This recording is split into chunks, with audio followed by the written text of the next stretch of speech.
All the Inter Miami games. Follow them on Twitter at Dangerous Minds B and Facebook and Instagram at Dangerous Minds Brewing. And visit them at dangerousmindsbrewing.com.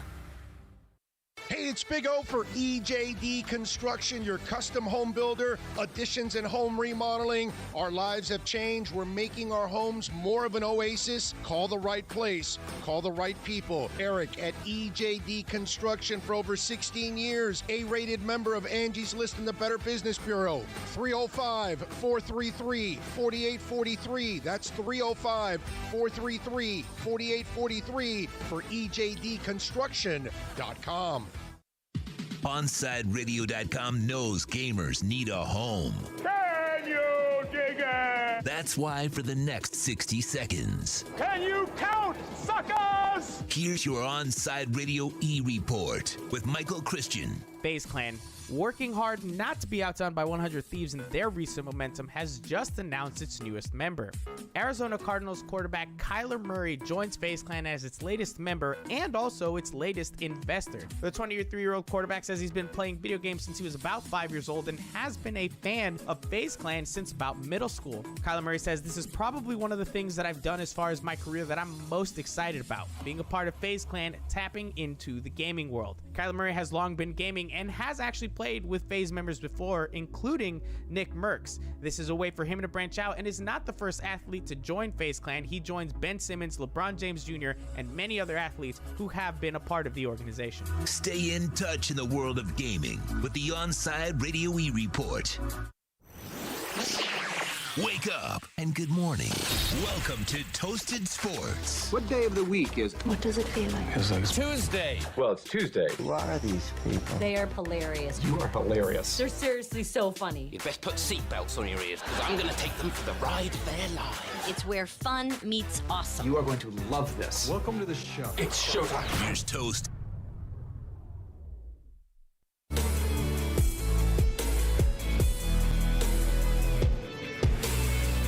Tuesday morning, 8:03. Welcome to another episode of Toasted Sports. I be Toast. I'm a man, Sean Stanley, sitting shotgun as always, streaming live on OnsideRadio.com. It is April 27th. Man, so we got to shut off the volume of the TV, Shawnee. I got ESPN Sport. I got Greeny or whatever talking nonsense about Kyle Shanahan and the 49ers. I just wanted to hear what nonsense sounded like. Yeah, well, that is nonsense. We'll get into Kyle Shanahan's comments later on in the program. It was a rough night last night, man. So before we get into the all the locals, you are aware, you heard all the hubbub, Sean, about the fact that it was the first supermoon of the year, and it was a pink moon. I saw that. I didn't know a lot of hubbub was about it though. Yeah. So my wife is all into that crap. That's right. You didn't go to 27 again, did you? No. Thank God, no, it did not. But she incense bombed the house. Sage. She's walking around. That's clearing everything out, right? Cleansing all the auras and the chakras and the cleaning everything. All I know is she spent a good 15 minutes with this little feather that she has just waving sage smoke in my general direction because according to her, I was filthy dirty and needed to be cleansed. This is what I live with. That's not daily, huh? This is what I go home to. This is what I go home to. No wonder you run through the door so happy. I love her to death, but damn, sometimes she is all the crazy that you can handle. Oh my goodness. Yeah, just wow. Where were you playing Call of Duty while this was going on? At one point I said, you know what, I normally don't do Call of Duty on Mondays, but yeah, this is all going on. There's chanting. Time. It makes the pets feel uncomfortable. The dog doesn't like it. It's just oh my God. Then she's got that stupid friggin' Wait, there's bowl. Chanting, you said? Oh, it's a show, man. It's a show. She puts on a show. Puts on a show for the moon gods or whoever the hell it is she's doing this for. The moon gods. Oh, the moon gods. I don't know. That's my term, not hers. We'll go with the moon gods. I like it. Oh, God, man. So then we had some games last night. Now, I'll tell you what. Now, first of all, I know I saw some folks that were getting kind of pissed off about the Panthers situation. First of all, the good news, Chris Driedger, apparently it is a day-to-day lower body injury. Yeah, that's good. Yeah, he had to get pulled in the second period. Bob came in, took over because he got hurt. Panthers lose this game 4-1. So here's my issue here. And I understand that, listen, one more win and we've clinched a playoff spot. I get it, and it's going to come. But I think what you're failing to realize is the Panthers basically in the playoffs, Sean? Pretty much. I mean, they need a win. One win. That's it. One win. Here's the thing with the Predators. They're not. They are locked in a battle to death with the Dallas Stars right now for the 4th spot in the division, and there's 2 points separating the two of them. So you have a bunch of professional hockey players whose asses are literally on the line. Their postseason lives are on the line. Basically, every game here till the end of the season. The Predators' playoffs have already started for the most part. Every game is massive for them if they want to get in. So listen, these are pros too, and they're not a bad hockey team. So, sometimes are the Panthers better? Yes, but in that situation when you've got your backs against the wall, we've seen it before, so we'll see if... When you're a desperate team, exactly. When you're a desperate team, you just up the level a little bit, so we'll see if the Panthers can match that tonight because they got them again this evening. Right back at it tonight. So hopefully they can match that. The young Spencer Knight, I believe, is going to be in goal tonight. I was wondering, they're definitely going to have him there. Well, he's listen, it's either going to be, now thankfully Drieger is only day to day, so hopefully he's back in a couple of days. I'll be honest, I'm surprised that they're giving Spencer Knight another shot and not going back down to Sam at the AHL, Montembeault or whatever. Montembeault. Yes, however you pronounce, because he's been playing very, very well, and he's been in the organization longer. So, but listen, Spencer Knight, obviously, they're forecasting to become a future superstar.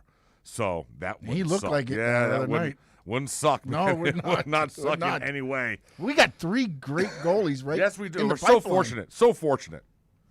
We've got between Bob and now, obviously Drieger's going to be gone after this year because he's a free agent. Yeah. But then Spencer Knight and then the other young kid that was. And then you just said Montembeault. I forgot about him. I'd forgotten about him. You've literally got 3 guys behind Bob that are all in their early 20s.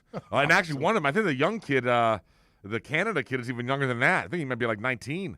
So goalie is a very good and solid position for the Panthers moving forward. Hopefully they bounce back tonight, get that dub, get that clinching victory. So good to come in tomorrow. Oh, yeah, just know that you're in the playoffs. 100%. Couldn't agree with you more.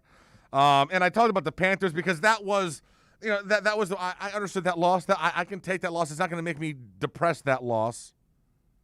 Then we turn to the hard court. Oh. I told you yesterday. What did I tell you yesterday, Sean? What did I say yesterday? That my confidence level and expectations for this Heat team now moving forward were 0. No expectations. None. Nothing. I'm not going to expect anything out of them because I'm not getting anything out of them. I'm getting no consistency, and it happened again last night, man. They lose to the Bulls, 110-102. I mean, just Jimmy had 33 points, but bro, this team, it's 100%. This team. But there's always one quarter like that. We always have a third quarter, or the second, somewhere. exactly, something like that. So instead of playing 48 minutes of basketball, we're generally playing about 30, 32. Yeah, and some of that's inconsistent. Exactly. So, I mean, I don't know. Again, I'm not expecting anything. I don't expect anything. My worry now is that Jimmy disconnects because that's at least what has been on the outside when you look at what happens with the other teams that he's been with. Yeah. He usually disconnects when the younger guys are not there for him. I hope not because, we're locked into him and it's all about culture thing, and I'm hoping that I mean, so far, nothing says that. But what I worry is that I hear you. I hear what you're saying. He really only talks about Bam lately. If you listen to him, except when he's yelling at everybody and threatening and bully ball and all that. Bully ball hasn't happened. No, one game, and then that was it. Exactly. They had one game of bully ball, and now it's just, they got nothing going on. So I don't know. They got the Spurs tomorrow night. What, like 7, 8 games, 9 games left? I don't. I mean, I honestly don't know. How'd Duncan play last night? I didn't watch the whole thing. How did Duncan do? Let me I know pull he was up the sick, I stats believe, for or you. something. Let me pull up the stats. I know we had no Nunn, had no Nunn, had no Iggy, had no Hero. Duncan had 3 points on 1 of 7 shooting. That's the way we go, honestly. 1 of 7. Yeah, 1 of 7 from behind the arc. If Duncan is not hitting threes, and then they talked about it a little bit yesterday, Ira and Ethan on here, is we kind of go with how he plays. Streaky as hell. It's and that's the problem, that when it comes to figuring out what you want to do with Duncan in the offseason. Because how much money can you commit to a guy who is your shooter, but is way too streaky. Just way too streaky. Listen, man, you can't make the money that he's going to want to get in the offseason and have games where you go 1 for 3 from behind the arc routinely, like once every couple weeks or once every 4 or 5 games. Yeah, I know there was something saying that he was sick, but I don't know how it worked. Everybody gets sick when they're 1 for 7. Oh, listen, man, and I'll tell you the other thing is the amount of we never have a full roster. Yeah, no. I mean, we know the Oladipo situation, and his right knee is fine, but it's sore, so he's out. We may not see him again. Mm-hmm. Kendrick Nunn had neck spasms. Iggy, he's got a sore left hip. Hero, a right foot. I mean, it was, we're never fully healthy. Yeah, you wonder how much of it. I would hope that they're not sitting anybody to rest them or anything, but yeah, I wonder how much of this is this isn't the time for. It's not the time, but it's players. still. It just seems like that's a lot of injuries to have a neck spasm. It's the compacted schedule. They only had 2 months off in between and this team played all the way until the finals. So this team played a month longer than everybody else, and they only had 2 months off. And I'll be honest, I think we're seeing the toll of that hit this team over the last couple of weeks and going into the end of the season. Yeah, I mean, we're in the playing game now too, by the way, so it gets no easier. No, listen, it's not going to. And I have no faith in a playing game. We're half a game behind Boston, so we kind of control because we play Boston. We got up in Boston twice. Yeah, I'm just saying. I mean, you can control the narrative. It's not like we have to hope people beat them. No, but you got to beat them yourselves. But that's you need a lot of hope for that right now because you're not seeing it. You're not. I mean, bro, the Bulls suck. The Bulls suck. They're not playing well at all. No Zach LaVine. And come on, bro. You can't be losing these games. I mean, listen, I'm going to chalk this up to condensed schedule. They only had 2 months off, and I'm not throwing in the towel on this team next year or anything like that. But I just think this will go down as a lost season. It just Jimmy was on the bench early on with the COVID issues. Missed the first 2 weeks. So they came out, they stepped on their train. Listen, it was a snowball that just kept getting bigger and bigger. Once you're in the quicksand, sometimes it's tough to get out. Yeah, and then also I think the overachieving last season with them going to the finals in the bubble, which was perfect for the Heat culture, the Heat organization, and now you come out, and as you said, COVID hit them early and often at the beginning, and they played through games that you saw some teams they only get had 6-7 people. After that. Exactly. Yes. No, listen, NBA didn't do them any favors the first couple weeks of the season. So we'll see how they can finish things up here. But again, I'm not throwing in the towel complete, but I have no expectations. I'm not giving myself expectations so I cannot be disappointed. If these guys can surprise me and suddenly turn on a switch and look like they did last year, friggin' awesome. But I'm not going to expect that because then I'll be miserable. Then I'll be disappointed. I'll be sad. I mean, come on. Oh, we're gonna make the playoffs. Listen, I got Panthers going on that are keeping me happy. I got a great victory by Inter Miami. Yes. Got the Marlins that got a dub. We'll talk a little bit about them because man, there are some stats in there.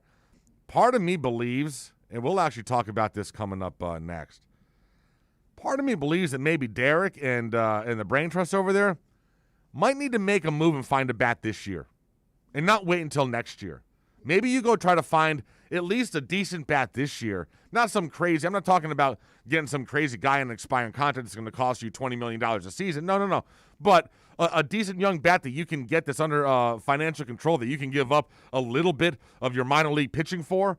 Because, bro, we're going to get into this. When I throw you the numbers that the Marlins starters are putting up, and you see the record we have, you're going to be aghast. It is insulting. You can't let this go for 162 games, bro. These young pitchers, this is gonna play head games with them. This is gonna mess with their head. We'll take a break. This is Toasted Sports. You're listening to OnSideRadio.com. You can join Toasted Sports by text to 844-416-8123. That's 844-416-8123. It's Toast. Smartest thing I did last year? Called B&T Windows and Doors and had PGT custom windows and doors installed in my house. Listen, it's spring. That means before you know it, we'll be hearing about the tropics churning. That means you need to get your home and family protected today. Call B&T right now and they'll get you installed ASAP with the best in the business, PGT Custom Windows and Doors. 954-233-0126 or bntwindowsanddoors.com. And P.S. Tell them you heard about them on Onside Radio. If you're a Miami sports fan, then there's only one store to go to, and that's Caneswear at Miami Fanwear in Davie. They're your one-stop shop for all your inner Miami CF, Canes, Dolphins, Panthers, and Marlins merchandise. They have hats, t-shirts, game day jerseys, and so much more. Located at 2511 South University Drive in Davie and open 24/7 online at caneswear.com or innermiamiwear.com. Call them at 954-835-5597. Caneswear, the spot where Inner Miami and all Miami sports fans shop. Time for a Sports Grill NFL Draft Profile. Florida tight end Kyle Pitts. This 6'5" junior comes in at 239 pounds. End zone shot, and Pitts got it. Touchdown. Two defenders right there, and Pitts able to rip it out of the air for the score. The ultimate matchup nightmare would look phenomenal in a Dolphins uniform, lining up everywhere on the field and causing havoc for defensive coordinators. Forget those that tell you he's not a burner. When you're an excellent route runner, body level control like a young Larry Fitzgerald, and craftiness to get separation, Kyle Pitts will dominate at the next level.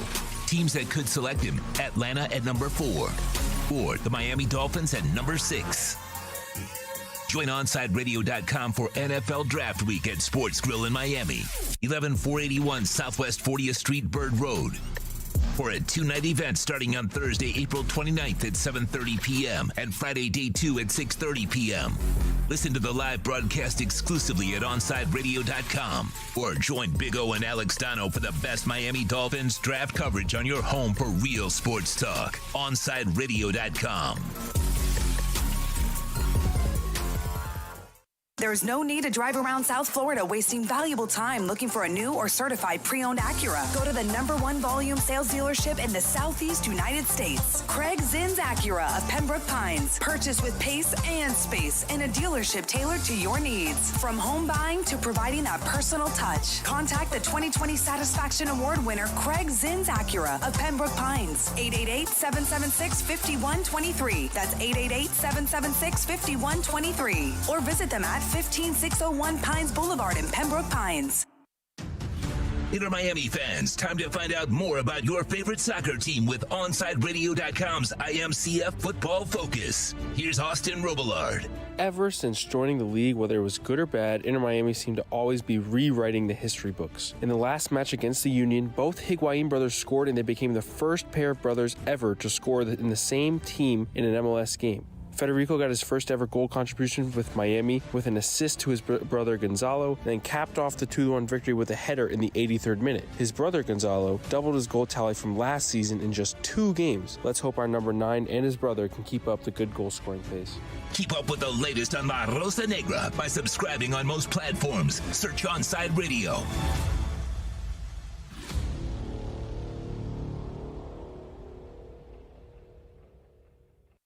Now back to Toasted Sports. To reach out, send a text to 844-416-8123. That's 844-416-8123. Here's Toast.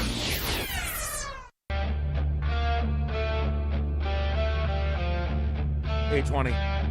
Tuesday morning, Toasted Sports, streaming live at OnsideRadio.com. Check us out on YouTube and on Twitch. Subscribe, set the notifications. And I don't know what you are doing on Thursday night, but the first round of the NFL draft will be going down, and you need to come to Sports Grill Miami on Bird Road and join your crew. We'll be out there Thursday night. We'll be out there Friday night, and Big O, Alex Dono, I'll be out there on Friday, and we are going to just party. We're going to eat some crazy-ass great wings, and we're going to watch the Dolphins make 5 picks in the first 81 that are going to transform the fortunes of this franchise for the next 10 years and set us on the path to at least 2 Super Bowl victories over that time. Wow. How about that? How about that? Man, that's some moon god talk. That is what That is the power. That is what Chris Greer could do if he has a really good Thursday and Friday. With those 5 picks, if he hits, as I said, on 3 or 4 of them, so that they are guys, when their career is over, we can say all of them were Pro Bowlers. A couple of them, consistent Pro Bowlers. A couple of them went to 2 or 3 over the course of their career. You deliver that, bro, this team is going to be right where you want it to over the next few years. And you can capitalize on that. You get me excited, Toast. Listen, man, got to capitalize on that Tua rookie contract. Let's go, Chris. You push all your chips in. You got all these picks. Let's get it done. Yeah, this is the join time. Join us. Sports Grill Miami. We'll be out there Thursday, and we'll be out there Friday all evening each night. And it'll be a good time. Hang out with a bunch of Dolphin fans and see how the future of this team plays out. All right, speaking of the Marlins, the future is bright because when you have pitching like they have and starting pitching like they have, well, that's how you build an organization, and that's how you get to the top of the mountaintop. So obviously we know we got a couple guys hurt right now. Sixto Sanchez not in, and Hernandez also not in. He's playing long toss right now. I believe from what I'm reading, Sixto is due back first. Wow, really? That's what I was saying, that he could. I think Hernandez is probably maybe like 3 to 4 weeks away. Okay. But so it must have been more than just a blister then. I guess. Well, yeah. He had I thought it was a sore shoulder. Oh, okay. Yeah. Originally, he had left the game with the blister. Right. But then I think he had some discomfort in his shoulder from what I was reading. So anyway, right now, obviously you got 2 guys that are thrown in there to patchwork to fill in the rotation. But let's talk about the other 3 starters who are part of the 5-man rotation. That is Rogers, Alcantara, and Lopez. Dude, these 3 guys are pitching their asses off. The 3 of them combined have an ERA of about 2.5. All right? Their whip is 1.04. All right? Now, Trevor Rogers, another gem last night, he's now 3-1. But these 3 guys combined, 3-5. It's terrible. Right? I mean, listen. And you look at the you look at the offense, okay? And we know offense is going to be an issue. Listen, I didn't realize how streaky Duvall is, but bro, Woo. like I mean, hold on, because when they said he's streaky hot, all right, well that hot streak was 1 game. No, it was 2. It was 2. All right, fine, 2 games. But what is he? He's literally 0-4 since then. And I know because he's on my fantasy team. Oh, good God. He burned out real quick. He's like talk about a He's shooting our star. Duncan Robinson on the Marlins. Oh, my goodness gracious. It's insane. We go as he hits. So here's my thing. And I understand the Marlins have a plan and this and that and long-term vision and all. But don't you owe it to these young pitchers who aren't going anywhere? You've got them under control for years. They're not going anywhere. But don't you owe it to them, if this continues, to try and at least acquire a young bat that can grow with them? Yeah. That you can pair with Jazz Chisholm and a couple of these other kids, and possibly an out. I mean, I don't know. Pair with Marte. I mean, I would just hate to see this entire season kind of or their great season wasted because we didn't have. I mean, dude, because we're only averaging 2 runs a game when they pitch. Yeah, no. I mean, dude, like I get it, but man, it'd be nice, and I think it'd be huge for the fan base and everything, if you could go ahead and just show the fans and the guys on the roster that you see the potential is there, and you're gonna make a move to try to help them. You may not make a gigantic move. I'm not asking you to bring in like a Fernando Tatis Jr. for crying out loud. I'm not asking you for some generational. But, bro, there's got to be a guy out there that you can get that's younger and better than Duvall. Yeah, you got to help out Jesus Aguilar because Aguilar's starting to come around now. Right, exactly. I'm curious what the brain trust, how they're thinking this through. See, I think what they were thinking, and this is just due off of what I heard from Kim Ng and when she talked, was they thought, okay, we got the good starters. Mm-hmm. We shore up the bullpen because we know our offense isn't that good. But the bullpen has let them down as well. Yes. In, I think, at least 3 or 4 that I can remember of those starts. And listen, but and that's not a great plan either, by the way. No, it's not a great plan because I'd much rather see you invest. Listen, I want to see you invest in the starters and then get some bats. And then with all the way I feel, bullpen's the last thing you worry about. You got to find 3 or 4 high leverage inning guys or mid relief. You can find that during an off season with a couple of. You can fix a bullpen during the course of a season or an off season. Yeah, but it's easier money wise, I think, bullpen than it is to try to go and get a bat. Well, hello, but you got to get a bat at some point. And it'd be cheaper to get a young bat now than to get a bat when they turn 26, 27. You know what I'm saying? No, like, you're 100% right. So Maybe I don't know who's in the minors for them right now. If this team doesn't want to pay, I just think it'd be nice if the brain trust here, Kim and Derek and all of them, could do something that said, hey, listen, we realize that we've got we knew this was going to be a bad offense. Bro, this could be a historically bad offense. Like, this isn't just bad. This is awful. So, I mean, don't you think that maybe you make some sort of a move just to send the message that to the fans, to the players, to the locker room, to the clubhouse that, we believe in you guys and we're going to try to give you some help to get over the hump and make a run here? I don't know. No, I think you're 100% correct. I think any other organization probably is doing that. I just don't see what has showed me from the Marlins, whether it be Jeter, whether it be Luria, anybody that's been here, they have not shown me that they're going to go out and make that move. No, Luria did. He did sign. He signed it, but then as soon as it started failing, he ship him off. Off. I mean, listen, I don't want to put too much on Kim because I don't know what sort of directive she's been given. Obviously, the purse strings are controlled by Derek and his partner. So if they say we're not spending money, then she can't spend any money. She can't go out and get people. She's got to do the corporate deals. Exactly. But that's why I'm saying. But that's where, as the GM, maybe you can pull off a trade. Where if you're dealing with young players, and you're not dealing with salary issues. You give up a little of what we got in the farm, which is a huge farm system, for a major league ready bat that maybe is just 1 or 2 years in and still is under team control for a few years. I don't know who that player is. No, but they got to be out there. I agree with you 100%. The Pirates may have someone like that. I mean, come on, man. Look around at the teams that are sucking. I know we're only a month into the season, but Orioles, Red Sox, Pirates. Shut your hole. You know what? We'll send you Hunter Renfroe or Franchi Cordero. All right? You can have Hunter Renfroe or Franchi Cordero, and you give us a couple of your nice young pitchers. Sox will take that all day long. Just making Are deals you kidding for the me? Red Sox. I'll make deals right now for the Red Sox. Hell yes. Hunter Renfroe, get me out of here. Franchi Cordero, stop. Oh, my Lord. I just can't. We'll talk some Major League Baseball. Got a guy coming up at 9 o'clock. What's his name again, Sean? Ryan Fagan. Ryan, where's he calling from? News. Oh, Sporting News. Very nice. Sporting News still around. Dude, that was – them and Sports Illustrated were the Bible when I was a kid. Like, that was the magazine. You go into the drugstore, you get the Sporting News. They'd have their season – that and the Athlon season previews for, like, college football. Yes, yeah, okay. At first, I didn't realize which was Athlon. Yeah. I was like, those Athlon magazines or whatever. I don't know if they still make those things anymore. Well, it's funny is they used to have the baseball card magazines. Like, they were big back at the time. Absolutely. Abso-freaking-lutely. Did you see that Steph Curry broke Harden's three-point record? He had 85 this month. 85 three-pointers this month, bro. Oh, my God. Absolutely nuts. It's amazing what he does without the spotlight's on him at times, but look, nothing's being talked about the Warriors, and he's still just put 85 threes. He's injecting himself absolutely into the MVP conversation because there's been so many and with guys the injuries, now he's working his way up.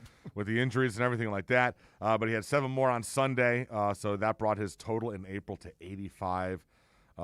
James Harden had the previous record of 82. Oh, wow. So, man, it's so much fun watching him play. He is averaging 38.1 over the last 13 games. It's crazy. He's almost averaging 40 points a game. Are you kidding me? I remember he had a streak where he did like 4 or 5 or 6 games in a row of 40. Oh, my goodness gracious.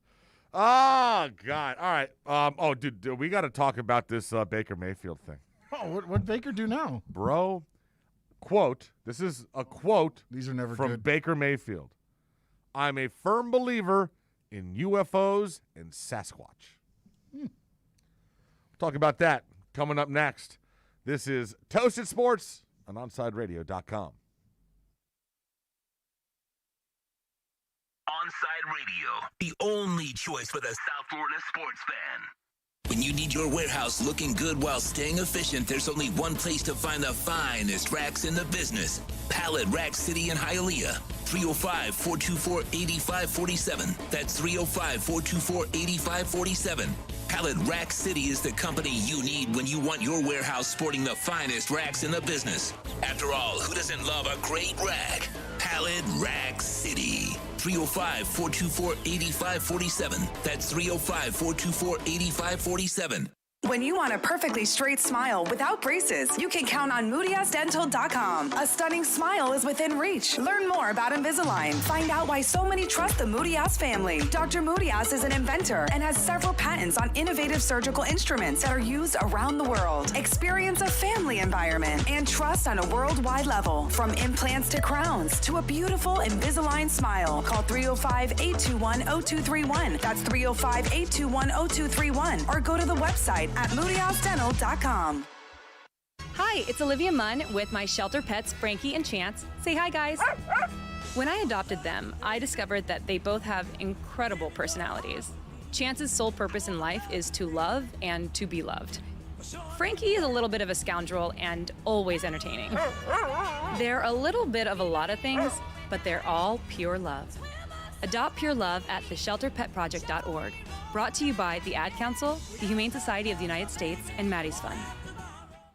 Miami Dolphins fans, join us for OnSideRadio.com's NFL Draft Party at Sports Grill in Miami, 11481 Southwest 40th Street, Bird Road. Join Big O and Alex Dono for this two-night event starting on Thursday, April 29th at 7:30 p.m. and Friday, day 2 at 6:30. Drink and food specials, giveaways, and the best damn draft party in South Florida. Join us for a two-night event as OnSideRadio.com and Sports Grill on Bird Road bring you the best NFL draft party on the planet.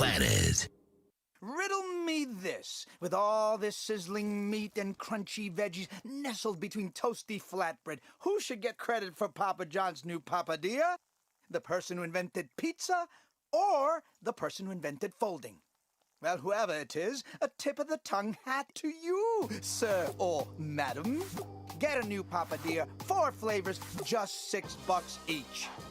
Better ingredients, better pizza, better than a sandwich. Papa John's. Now that it's springtime, it's only getting hotter here in South Florida. Make sure your AC in your home or business is running smoothly by investing in a preventative maintenance plan from M&S Air Conditioning. And M&S is a Mitsubishi Diamond Elite contractor. When you purchase a new Mitsubishi electric mini split system, you'll get a 12-year warranty. Or install a high-efficiency polarized air filter in your AC unit that captures and destroys biological contaminants to improve air quality. M&S Air Conditioning have been providing prompt, honest, and reliable service for over 30 years. Schedule service or call to get more info on our preventative maintenance plans. Call 954-421-3680 or visit ac-florida.com. Keeping you informed in the world of sports.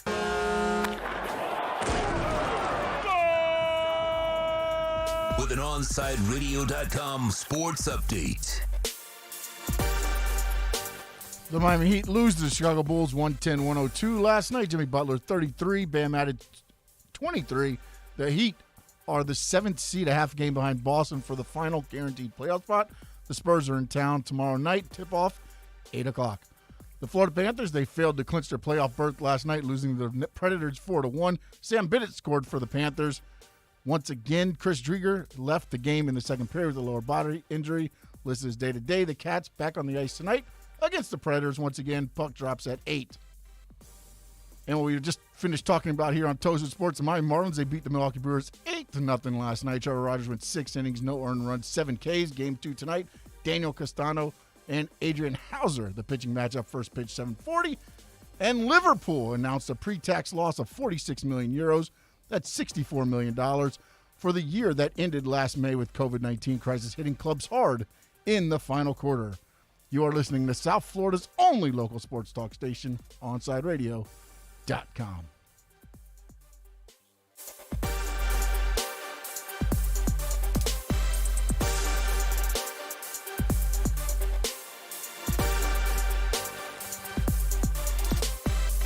Welcome back to Toasted Sports. To reach out to Toast, dial 888-441-4623. That's 888-441-4623. Back to Toasted Sports.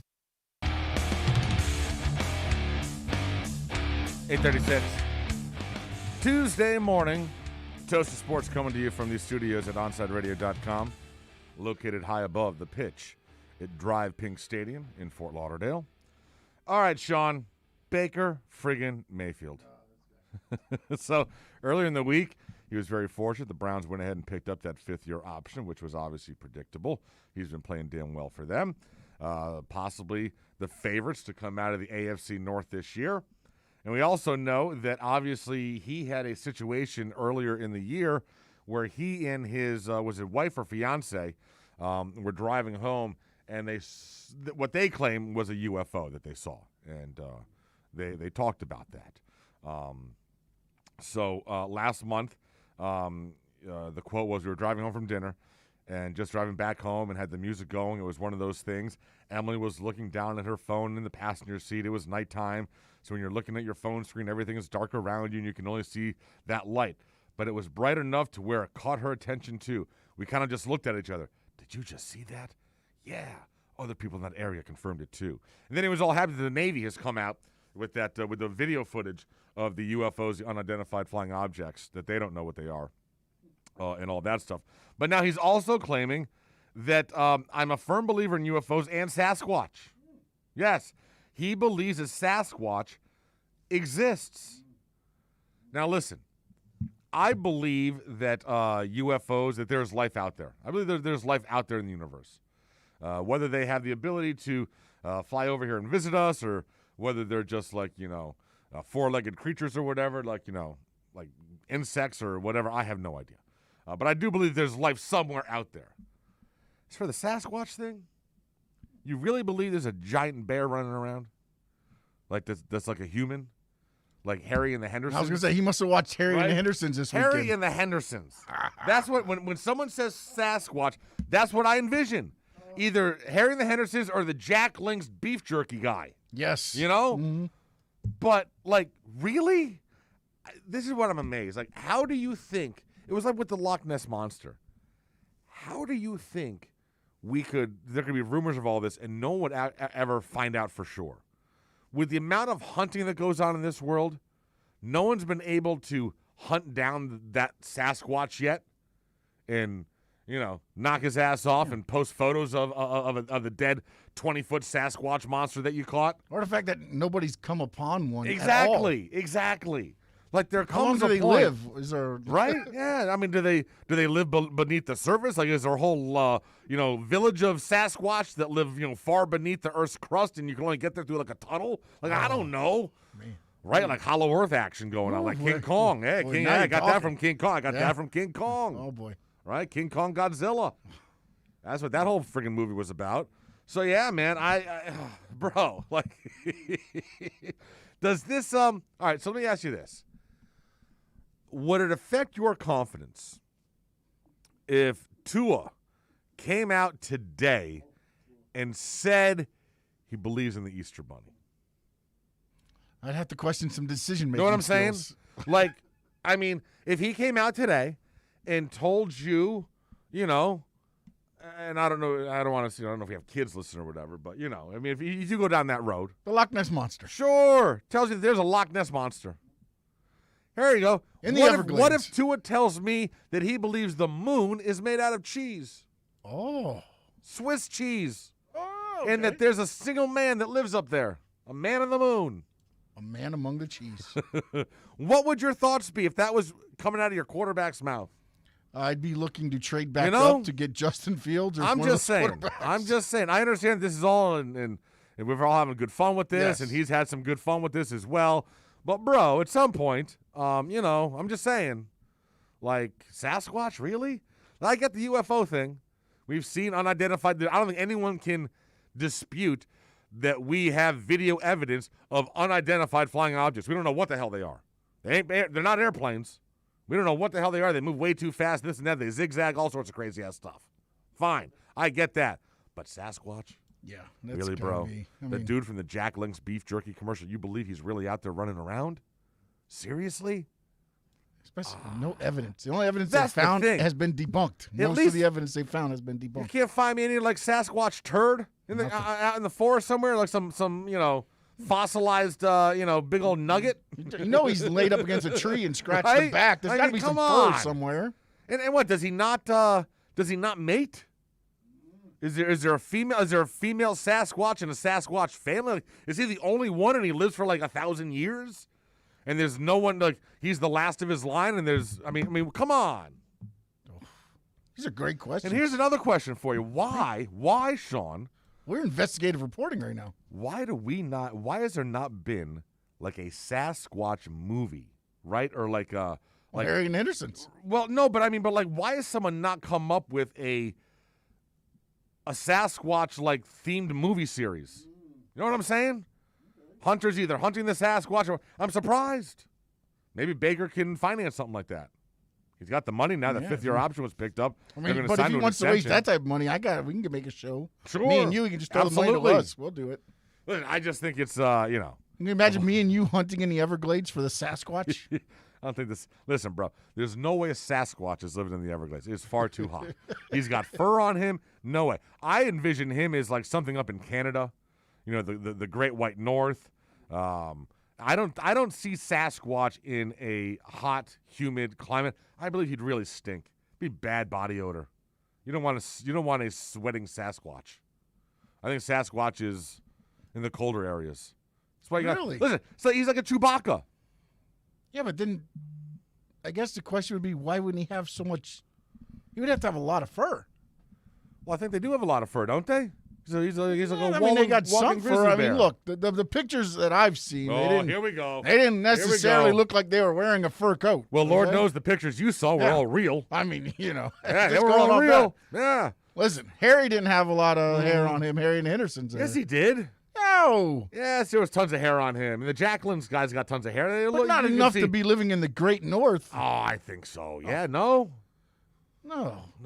I don't see them living in the Everglades. I think it's got to be in a There's very. so many places to bathe in the Everglades. No, You it's can got to stay be. clean. It's got to be in a forested place.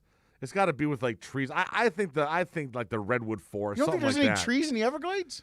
Not like I don't know, man. I just think get out of the Everglades. It's swamp. There's alligators. That's not his natural habitat.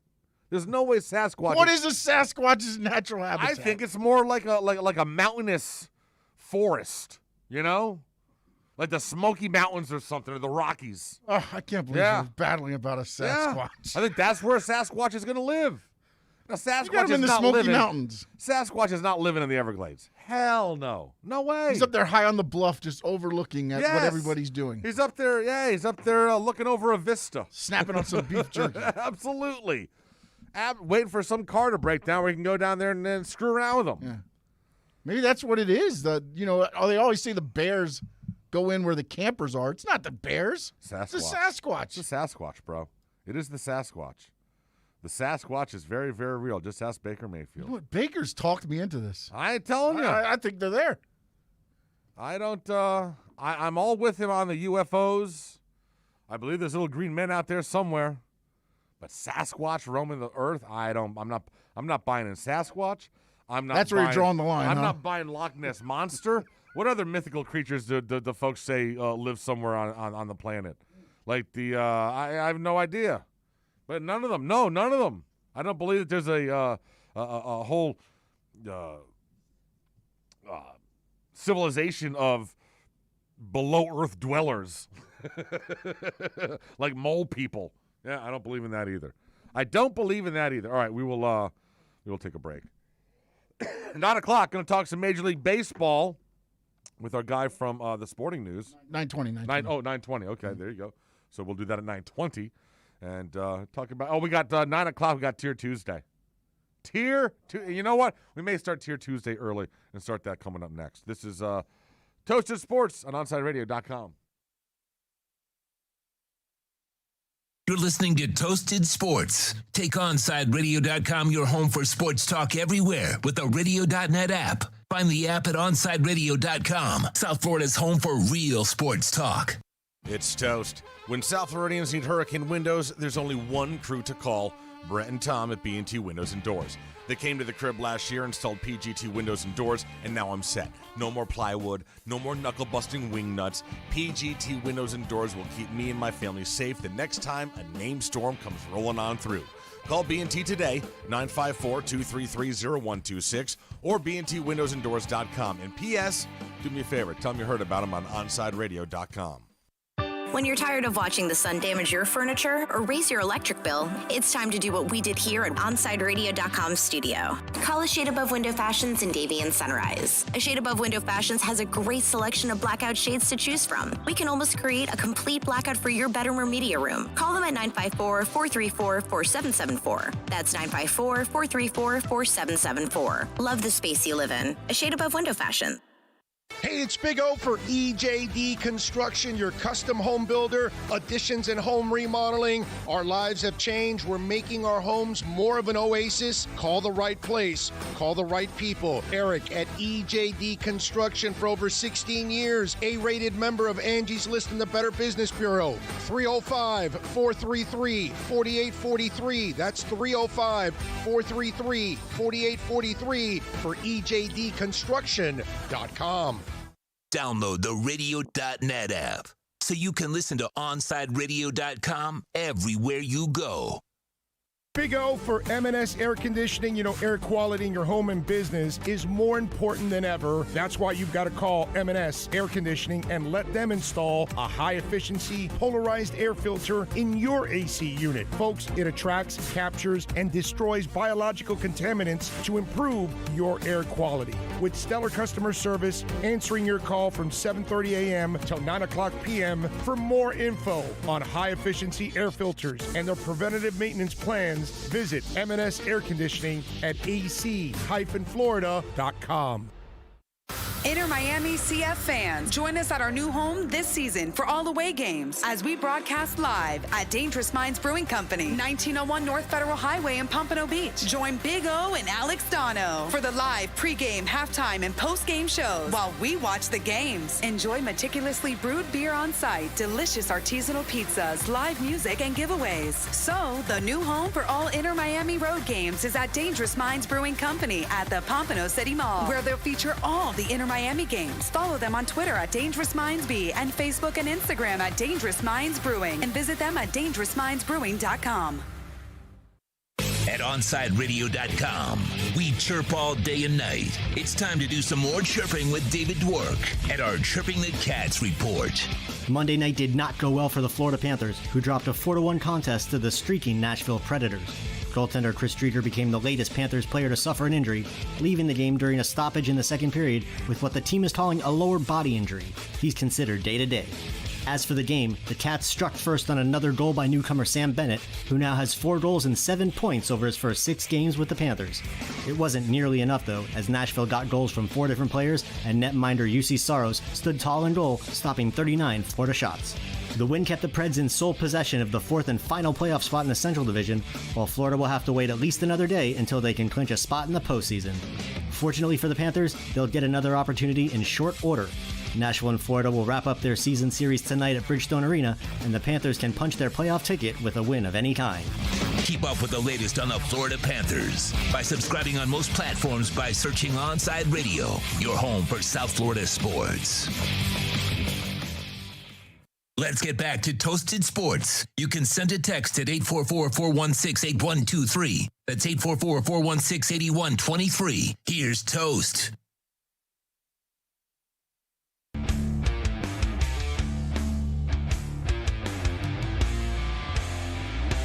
8:50, Tuesday morning, Toasted Sports, IB Toast. Follow me on social, at IB Toast. Got Sean Stanley sitting shotgun as always. Coming up at 9 o'clock, going to do some tiers for Tier Maker Tuesday. Going to do a soda tier list. Also going to do an NFL fan base list. I like it. If we have extra time, we'll do a candy tier list. All right. Oh, this is going to be sweet. Because I like, yes, it will be.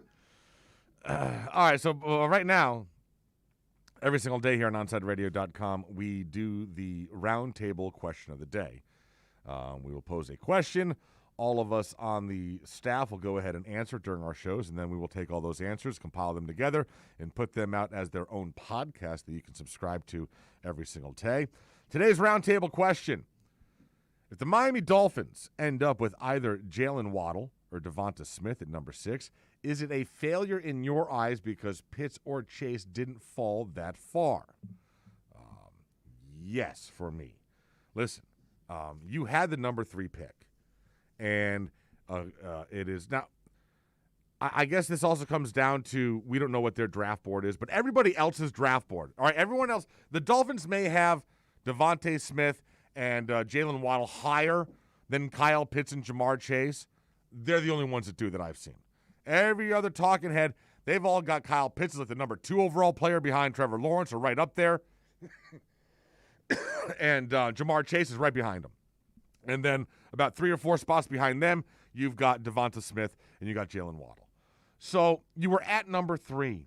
You need a dynamic playmaker on offense. Not saying that Devonta Smith and Jalen Waddle will not be that guy. But I have more confidence that Kyle Pitts and Jamar Chase will be that guy. And if you don't get either one of them when you had the number 3 pick and would have had your choice of either of them, then yeah, that's a failure. That is, you have overthunk the draft. You have traded yourself out of a prime position, and you missed out on the players that you needed. So, I mean, yeah, I don't know how else to spin that. Like, this is a huge deal for me. Chris Greer's moves here, I believe, were completely unnecessary. You did a lot of moving and moved back 3 spots for a second-round pick. I think he overthought things here. I really did. I think he made the trade to move down to 12, and then he started wigging out. What the hell did I just do? I have to get back up so I can get a playmaker on offense because they're going to be gone by 12. That's what I think, and that's not good. So listen, man, you got to get one of those 2 guys. If Pitts or Chase aren't on this team on Friday morning, in my mind, that was a bad night for the Dolphins. Bad night. If you wind up with Jalen Waddle and someone else, fine, but it's not as good a night as it could have been. In my mind, maybe I'll be proven wrong. We'll wait and see. Hopefully I am. But for me, yeah. Failure is a really strong word. Failure is a strong word. But that's the word that the person that makes these questions chose to use. So, yeah. Yeah. I mean, bro, I don't understand why you moved down. If you moved down, fine, to get more picks, but then you moved right back up. And you're 3 spots short of where you started. So, again, I don't understand what they gained by this. You're not going to get to pick the best offensive player available. I don't know why. Again, I don't get it. If you had stayed at 12, I would have understood staying at 12 and trading down and picking up all those extra picks. I get that. 100%. You tell me that you wanted to do that and you love all the guys that are going to be there at 12, fine. If you weren't as sold on Chase or Pitts, that's fine. You feel you want to trade? You're running the team, man. You do what you got to do.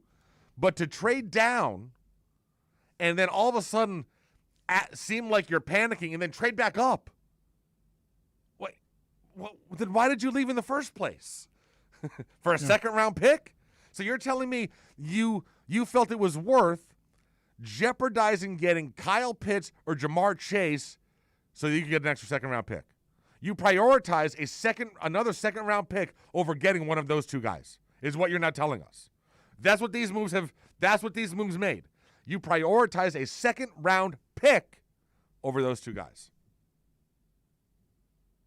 I don't know what to tell you. I don't know how else to spin this for you, folks. Yeah. I don't know what am I missing? Is there a more positive angle here I should be taking on this? Because I honestly don't know. When the trades were made, I think everybody thought it was the 4 quarterbacks and Penei Sewell. Yeah. So if you're at 6, you'll have the pick of those 2. Now, everything's kind of changing. And again, they talked about it with the Bengals have kind of started. But Sean, changing that offensive line in free agency. I got you. But Sean, you got to know, as someone that has been watching football for as long as me, you have got to know that you can't be making any assumptions a month out from the draft. Oh, no, I you totally know how agree. things are going to go.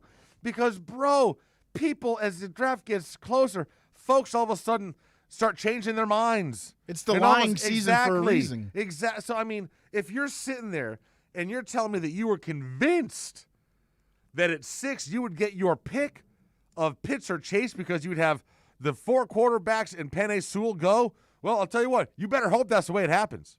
You better hope. Because if it doesn't, then you screwed the pooch. Sorry, but you did. So, listen. And again, the only thing I can think of is that they had Devontae Smith as their pick. They're on their big board. But then again, as you just said, then why you move back go up? from 12 back up to 6? Why? That's the whole thing. Like, I understood everything. There was a logic that you could explain to a fan for why you were doing everything. The move from 12 back up to 6, that goes away. There is no logical explanation for that when you were already at 3. There's none. I can't think of another team that's done something like that. Now, granted, my memory sucks. I got potholes like crazy in it, so who knows? Maybe it happened last year and I just don't remember. But, bro, like, I mean, you drop 3 spots for a second-round pick. You prioritize a second-round pick, possibly over Kyle Pitts and Jamar Chase. So, okay, I hope you get who you want. I hope the Dolphins get the number 1 guy on their draft board Thursday night. And I hope they get him at 6. I pray to God they get him at 6. Because if they don't, man, like, I mean, and we're never going to know, but if they miss out, and folks within the organization will know, what are those looks going to be that Chris Rear gets from a couple of folks in the organization? You know what I'm saying? When they know that those are the 2 guys we wanted, and you got all cute with your trades, and you cost us that possibility. I don't know, man. I'm just saying. You'll get some side eyes. A little bit, little side eye. Not as good as a side boob. We'll take a break. Tier Maker Tuesday is coming up next. This is Toasted Sports on OnSideRadio.com. Onside Radio, the only choice for the South Florida sports fan. Papa, why can't we telegraph while riding a horse? Son, there ain't no one to blame but Jeffro. He was riding old Betsy the Stallion, tip-tapping away at his telegraph, when blam, ran right into the side of the saloon. Well, if Jeffro can't do it, neither should you. Don't text and drive. Visit StopTextStopWrecks.org. A message brought to you by the National Highway Traffic Safety Administration, Project Yellow Light, and the Ad Council. Okay, men. This is your time. Maybe you didn't choose this, but you're here now. You're gonna go out there and be an all-star caregiver. It's up to you. So what are you gonna do? You're gonna go grocery shopping, cook, clean, be there emotionally and physically. You gotta dig deeper. Drive them to physical therapy, doctor's appointments. Don't you forget about the pharmacy. I know you won't, because that's what caregivers do. Don't give up. Don't ever give up. This is your time to show the world, your family, and yourself that you're tougher than tough. Now go out there and be the best caregiver this world has ever seen. Caregiving is tougher than tough. Find the care guides you need at aarp.org/caregiving. A public service announcement brought to you by AARP and the Ad Council. When you want local sports, 1260 WLESPN. We're live and local. Yes, what she said. Well, it's what they wrote. Look at it this way, honey. Oh, no. Here we go. At some point, this was all live, and wherever it came from, it was local there. You get that look whenever you stretch the truth or when you need your laxative. Ain't it awful? South Florida's choice for sports talk. OnSideRadio.com. Okay, forest animals, today is a new day. Kids are coming to the forest, and it's up to us to make their visit a good one. Sparrow. Yes? Have you practiced the most popular bird songs for the year? Of course. Catchy. I like it. Okay, River. Dude, How's the temperature? It's a refreshing 52 degrees, man. Perfect for a little riverside shoeless relaxation. Ah, good. Owl, you here? Course. Who's asking? I am. Look, you know the drill. Sleep during the day, scare the kids at night. Perfect. I love my job. Oak tree? What's up? Still in the same place I left you last year. That's what I like. Consistency. Well, it's not like I'm going anywhere for the next couple hundred years. I know. I love it. Turtle. Turtle. He's not here yet, man. He's late every morning. You'd think he would have learned by now to leave the night before our meetings. Okay. Squirrel. Has anybody seen Mr. Squirrel? The Forest has been preparing just for you. Visit a forest near you today. To learn more about cool things to do in the forest, visit discovertheforest.org. Brought to you by the U.S. Forest Service and the Ad Council. Hello, Inter Miami CF fans! Download the Drink AR app and play inside a first-of-its-kind virtual soccer stadium, hosted by Bodega Trevento and Inter Miami CF, and celebrate your passion for soccer from the comfort of your own home. Find the download links on our Instagram account at Treventus and get our wines delivered straight to your home with a discount for all Inter Miami CF fans. Discover Trevento, a shared passion. Hey, it's Big O for EJD Construction, your custom home builder, additions and home remodeling. Our lives have changed. We're making our homes more of an oasis. Call the right place. Call the right people. Eric at EJD Construction for over 16 years. A-rated member of Angie's List and the Better Business Bureau. 305-433-4843. That's 305-433-4843 for EJDconstruction.com. Welcome to Toasted Sports. Tuesdays are better. Yeah, they are. At what? It's just better. I'm very excited. It's Tuesday. You're weird. You're such a weird person. This whole show is weird. Kind of weird. Weird. Not weird, but like exciting weird. Sure, whatever floats your boat. Enough talk. Enough talking. Start the show! Start the show! Here's Toast.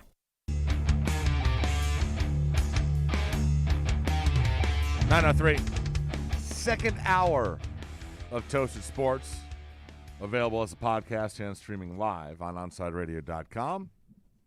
All right, Sean, we got some baseball talk we'll be doing next segment. Guy coming out from the sporting news. Awesome. I've not been able to talk baseball with anybody because, the baseball guy we thought we were going to have kind of blew us off from day one. All the love to him. He's been busy. All good. All right, let's do some tiers, bro. It's Tier Maker Tuesday. Love these things. On the Toasted Sports Show. So the first tier we're going to do is one that is close to my heart. I don't drink nearly as much of this anymore because now I'm living that keto life. But soda. Oh, I am a soda fan. Sean, you like soda? There you go. He's got a big ass Slurpee cup of something in it. Some sort of fountain drink is in there. We'll find out during the tier maker. There you go. All right, so we've got tier 1 is God, and then we've got 1, 2, 3, 4, 5. Wow, 7 tiers after that, like down to disgusting. All right. How much soda they got? I don't know. Let's see how much soda they got. First one on the docket is Sprite. Sprite. Now listen, Sprite is fine. Yes, but it is, and it's light and refreshing. And doesn't have it's clear. So if you're not into the brown liquid thing, it can make you kind of feel like it's a little bit lighter. It's just as bad for you as all the other Goes sodas. well with a lot of liquors. It does go, yeah, it is. You do like a little Sprite and soda or something like that. Where I'm putting Sprite as a B. Right now I'll put it as a B, but it might move to a C depending on what else is here. All right. Next up, they may call this the king of them all, Coca-Cola. Oh. Yeah, that's Coca-Cola. That's at the top, man. I think you kind of got to put it at God, right? There's two that are going to be at the top. Yeah, for me, there's two that are at the top. All right, so I think Coke deserves. Yeah, but my two are going to be different than yours because I think you're a Coke guy, right? No, I mean Coke is the founding father, man. It's the foundation. Yeah. You know what I'm saying? All right, next up, Dr. Pepper. I have never been now I know there's Dr. Pepper people. I was never a Dr. Pepper household. I think it's all about your household. My parents never bought Dr. Pepper. They were Coke people. But Dr. Pepper certainly got a huge fan base. It's got that little different taste at the end of it. Dr. Pepper. I think you got to put Dr. Pepper as an A. What? No? What? No, really? You don't think it's above Sprite? Listen, if you have to have 30 flavors, you don't have one flavor. It's a C. What? Dr. Pepper's a C? What do you mean that 30 flavors? So that's 30 different flavors. So does Coke. So. Coke's got cherry Coke, vanilla Coke, orange Coke. They got all that. Yeah, but it's not all mixed into one drink in one can. No. Oh, all right. So you're putting Dr. Pepper. I'll give you. All right. I'll put it in C. Listen, if you if you have 3 quarterbacks, you have none, right? All right. Valid point. Right. Okay. Next up, cherry Coke. Oh, get out of here with these. I think of all the flavored Cokes, cherry is probably the best concept. I still don't like it. I'm putting that. I'm not going to say it's disgusting, but I'm putting that as a level E for me. That's second to last. Yeah, I'll go right down there with you. Yep. All right. Next up, baby. I'll tell you right now, this is the GOAT. This is top tier, God level GOAT Fanta Orange. Don't even come at me with any disagreement. I forgot about that one. It's not a debate. Sorry. You can take whatever else you got and stick it so far where the sun don't shine. Fanta Orange is the top tier soda, hands down. Yes. When they make popsicles after you. Oh my God, bro. Fanta Orange. Just so good. Stop. All right, next up, Fanta Grape. Listen, Fanta Grape's not bad. Not bad. But it ain't orange. It's not orange. It's not orange. Not orange. It's not Coke. Yeah, and it's not Coke. Man, I don't know. Where do you put that? I got to put it as a C, though. I got to go as a C. You're putting it right there with Dr. Pepper? Yeah. All right. Oh, wait. Move Dr. Pepper down. D. D. Okay. Yeah, thanks. Next up. Oh, for me. Oh, here we go. Next up. This is pointless. Uh-oh. Canada Dry Ginger Ale. Oh, no. I mean, I'm put. Now, listen, it is good when you're sick. You got a flu, whatever, you got to hydrate. So because it is good when you're sick, I'm putting it with cherry Coke at E. Second to last level. I'll put that with Dr. Pepper. You're going to put it up to D? Yeah. All right. Because it does, like you said, it's got its uses. Yeah. And also every once in a while you throw it in there with some liquor as well. Now they're giving me another Fanta. But what Fanta is in the? It's got to be pineapple. Oh, right? No, it's cherry Fanta. There's cherry Fanta? Where's that at? That's disgusting. I'm not even. No, stop. I'm not even playing that game. Pepsi. For me, that's disgusting. Really? Pepsi is nasty. No, it's funny. That's up in an A for me. Oh, that's your A? A. You're a Pepsi person? I'm Pepsi and Coke. Oh, bro, whoa. Listen. Whoa. Hold on a second. No. Stop everything. Yep. Back up the truck. Beep. You cannot be a Coke and a Pepsi person. I am. You can't be. I'm about the bottom line. No, you need to make a decision. Whatever's on sale for 4 for $5 is what I'm going with. No. How? What? Bro, you can't like both of them. There's no way. You're the only human being on the planet that would say, I'm a Coke and Pepsi fan. You got to pick one. No, I don't. Wow. I really don't. That's disturbing. Why is it disturbing? Because, bro, that is, yeah. I'm trying to bring everybody together as one. No, I'm judging you right now. I'm judging you. Soft drinkers unite. Bro, I'm judging you. You can judge all you want. You have fallen a notch on my ladder. That's okay. I'll get back up there. Wow. All right, last one. A&W root beer. Oh, God, that's so good. Are you a root beer fan? I am a root beer fan. Especially when you get floats. Stop, dude. A&W, like with the vanilla ice cream. Oh. Just stop. Just stop. That almost makes me want to put it up to an A. Just think. You know what? I'll tell you what. I'm thinking I'm going to put it in an A because we didn't have one as an A. So let's go over our final tiers. God tier. It's Coca-Cola and Fanta. Orange. A tier is A&W. B tier is Sprite. C tier is Grape Fanta. The D tier is Dr. Pepper and Canada Dry Ginger Ale. E tier is Cherry Coke. And the F tier, disgusting, is Pepsi and Cherry Fanta. You got Pepsi down with Cherry Fanta? Yeah, disgusting. Dude, bro, I will drink water over Pepsi. I will drink anything over Pepsi. Oh. Pepsi is vile and disgusting. Oh, my goodness. And it's the second place. It's the also ran. I don't know why anyone would deal with the product that is less than, I mean, they've lost the cola wars. Why would you deal with the second best cola when there's a best cola out there? And the taste difference is significant. There's no taste difference. Oh, my God, bro. Are you telling the taste difference, what? the only Dude, taste difference, seriously, literally, is when you get it from a fountain. Did you smoke crack during the commercial break? How can you No, tell me? I've been drinking my soda. How can you tell me that Coke and Pepsi taste alike? saying they're 100% the same, but there's not that much of a difference. You can tell the minute it goes on your tongue. You can tell the minute you know which one you're drinking.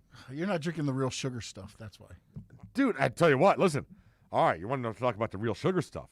There is a place called Poke House on Federal Highway, downtown Fort Lauderdale, just north of Broward Boulevard. It's a great place to get a poke bowl. But here's the thing: inside there, they sell bottles of Coke in the glass bottles. Now here's the thing, Sean. When you look at the bottle, these are the bottles of Coke that are bottled at the Mexico facility, which means they use pure cane sugar in them and not high fructose corn syrup. Bro, that bottle of Coke tastes so damn good. Probably ice cold as well. Oh, yeah. And listen, and having pure cane sugar is better than that friggin' chemical that they've been, But yeah, and I don't know why that Coke lets that happen, but apparently it's only the Mexican bottling plant that uses pure cane sugar.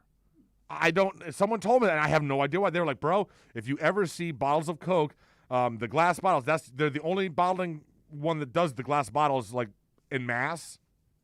They're like, if you see it, look at the label. It tastes better than the other Coke because it has pure cane sugar in it. There's your little tidbit for the day. Look at that. Yeah, right? Toasted knowledge. You learn something on this show every once in a while. All right, let's keep the sweet tooth going. Candy. Let's keep arguing. Oh, we're going to get into it on this one, too, probably. All right, we got a lot of tiers here. 1, 2, 3, 4, 5, 6, 7 tiers of candy. There's a lot of candy, Sean. We may start this and then take a break and get back to it. Mr. Goodbar. Oh.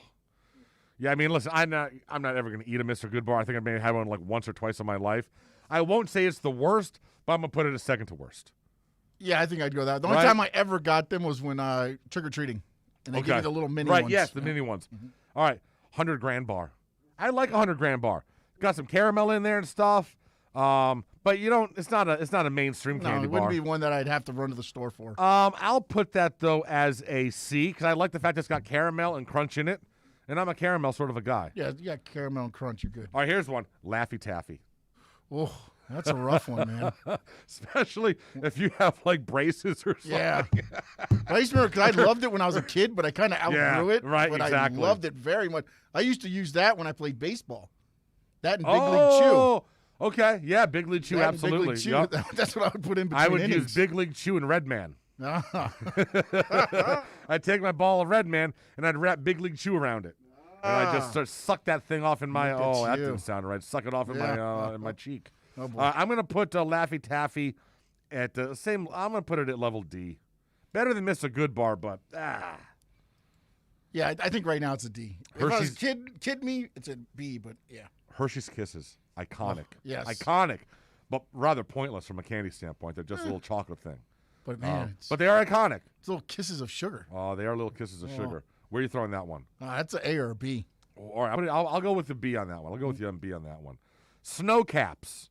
Oh, those are the movie ones right there. Those are for, that's movie. Movies. Yeah, that's like with Mr. Goodbar for me, bro. That's like C level or D, E. yeah, I'm putting that at E. Snow Caps, stop. All right, Butterfinger. I like Butterfinger. I'm a bigger fan of it when I was younger, but I would still grab me a Butterfinger if it's there. Where are you going to put that I think it's a B. Yeah, I think that's a B. I put it right there with Hershey Kisses. Reese's. Oh, no. Yeah, Reese's Pieces. I'm not a big fan of the Reese's Neither am I. Pieces. I'll put those down at like E. Or I'll put them with Laffy Taffy at D. Milky Way is a big boy. Oh, yeah. Milky Way. I think I'll go with a B on that one. I think Milky Way's an A for me. Milky Way. Second tier. I think that's a second tier candy bar. I'm not going to put it to third tier. You know what? No. A. I was thinking Snickers. I don't like the peanuts. Okay. I always get the Milky Way and Snickers mixed up. Let's see this. What do we got? Jolly Ranchers. God, in high school, I used to make a fortune on them things. Right? You'd sell them. Oh, right? So good. Nobody else apparently could buy packs of those Jolly Ranchers. That's got to be. But I think like on the echelon, probably a C. Oh, you really? I'd put that at like a D. I think the same level as like Laffy Taffy. Yeah, I can't argue that. It's a C or a D. Here you go. Reese's Peanut Butter Cups. Oh, that's A. That's yeah. A. You're a All day peanut butter long. guy, huh? That is that. I'm sorry. No, that's top tier. That's S. That's like that. That's top tier. Wow. Okay. That I'd have it as an A then, or the second one. I'd have it second, right below. But have it that's fine. I can't argue top tier either. I'm just not that big a peanut butter guy. Gotcha. Okay. Swedish Fish. That's down with the Laffy Taffy. It's down with the Laffy. It's like a joke for sort of a candy. It is. It was just to make fun of people. Yeah. Gobstoppers. Oh, no, that's down at that's the worst, I think, candy ever It could made. be the worst thing ever. Here we go. Pez. You got to factor in the Pez dispenser as well. Oh, man, it's a that's two-part thing. Oh, that Pez might be up dispenser there at the top. I think that I'm If putting you get the Pez. right Pez dispenser, I'm putting Pez up there with yeah. Hershey Kisses. It's iconic. I'll put it as a Yep. B. Twizzlers.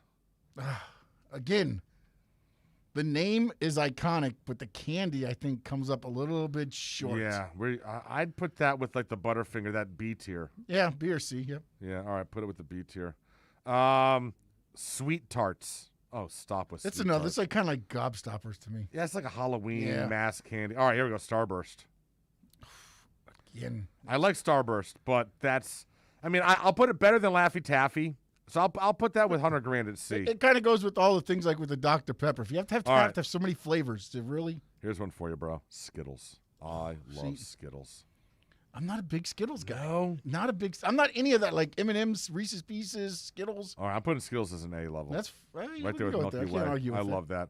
Gummy bears. Haribo gummy bears. That's A's for me, Yeah, man. for I you? love gummy bears. I got a Yeah. whole thing in the fridge. I got a 6-pound bag in the fridge. You have a 6-pound bag? Yeah, of I'll get it during the break. Oh my God. Whoppers. Oh, another one. The malted. My wife loves Whoppers. I love those things. Yeah. You sit and they dissolve in your mouth. All right, Oh, putting that so at what, good. like an A or a B? A or B, yes, All definitely. right. And all right, Jelly Belly jelly beans. Bro. I loved them until they started coming out with all the crazy flavors. I will yeah. pick through the flavors to not have those nasty ones. Butter popcorn. Yeah, What? right. Oh, I'll put that come as a C. All right, there we go. It's a good little candy list. There were some others on here that we're not going to get to, but, you know. Oh, where would you put Snickers? Snickers is an A, right? It's got to be I A. think for people that like peanuts, yes. For me, it'd be like a B or a C. Where you putting a Cadbury cream egg? I used to hate those when I was young. I love them now, though.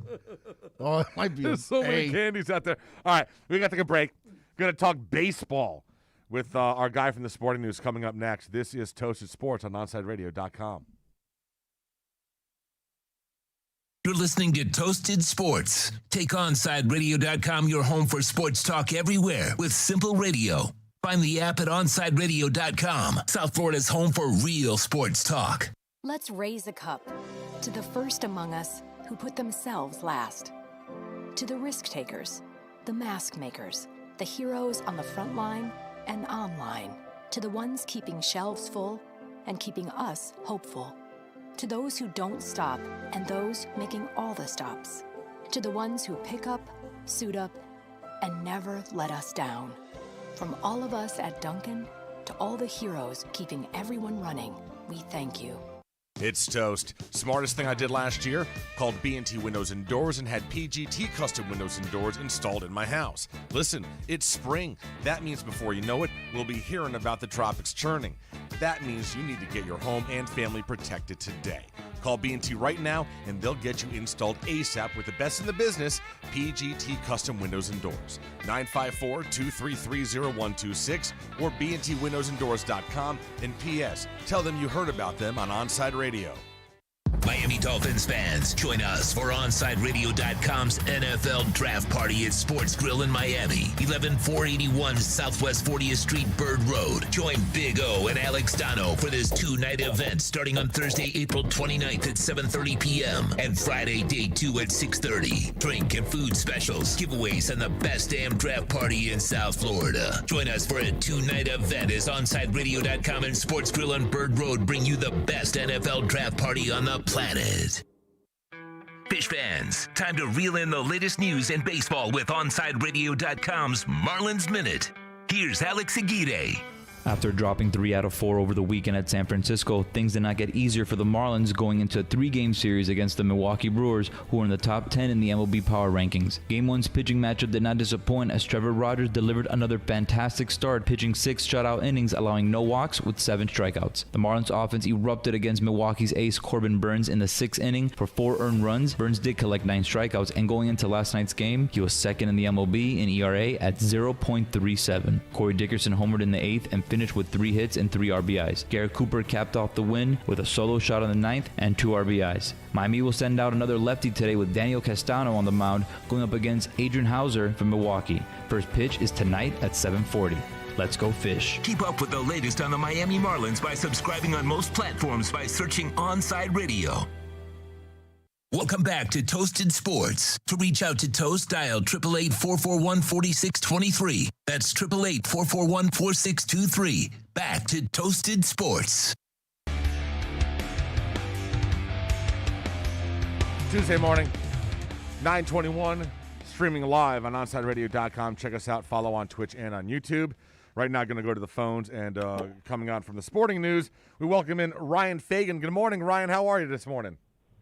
I'm doing well, How are we doing there? Doing good, man, doing good. We got a young Marlins team down here, and I actually was talking about this about a half an hour ago, and obviously understand that they are on a different sort of a timetable, but they've built this young pitching staff, and I was looking at the numbers last night, and I know a couple of the guys are hurt, but you look at the 3 that are going right now, and the numbers they're putting up are just ridiculous. A combined ERA of like 2.5, but obviously we've got a team that is just offensive struggles, and it's going to be like this all season long. Do you think that it is important for Jeter and Kim and the brain trust with the Marlins to maybe make a move for some sort of a young, controllable bat that they can do this year to kind of give a lifeline to these young pitchers and kind of give them a little, hey, listen, we believe in you. Here's a bat. Obviously, the Duvall signing, man, dude, I don't know, streaky, but a little too streaky. Do you think maybe making an acquisition this year, speeding up the timetable, is relevant, or they should stick with the plan and wait until the offseason?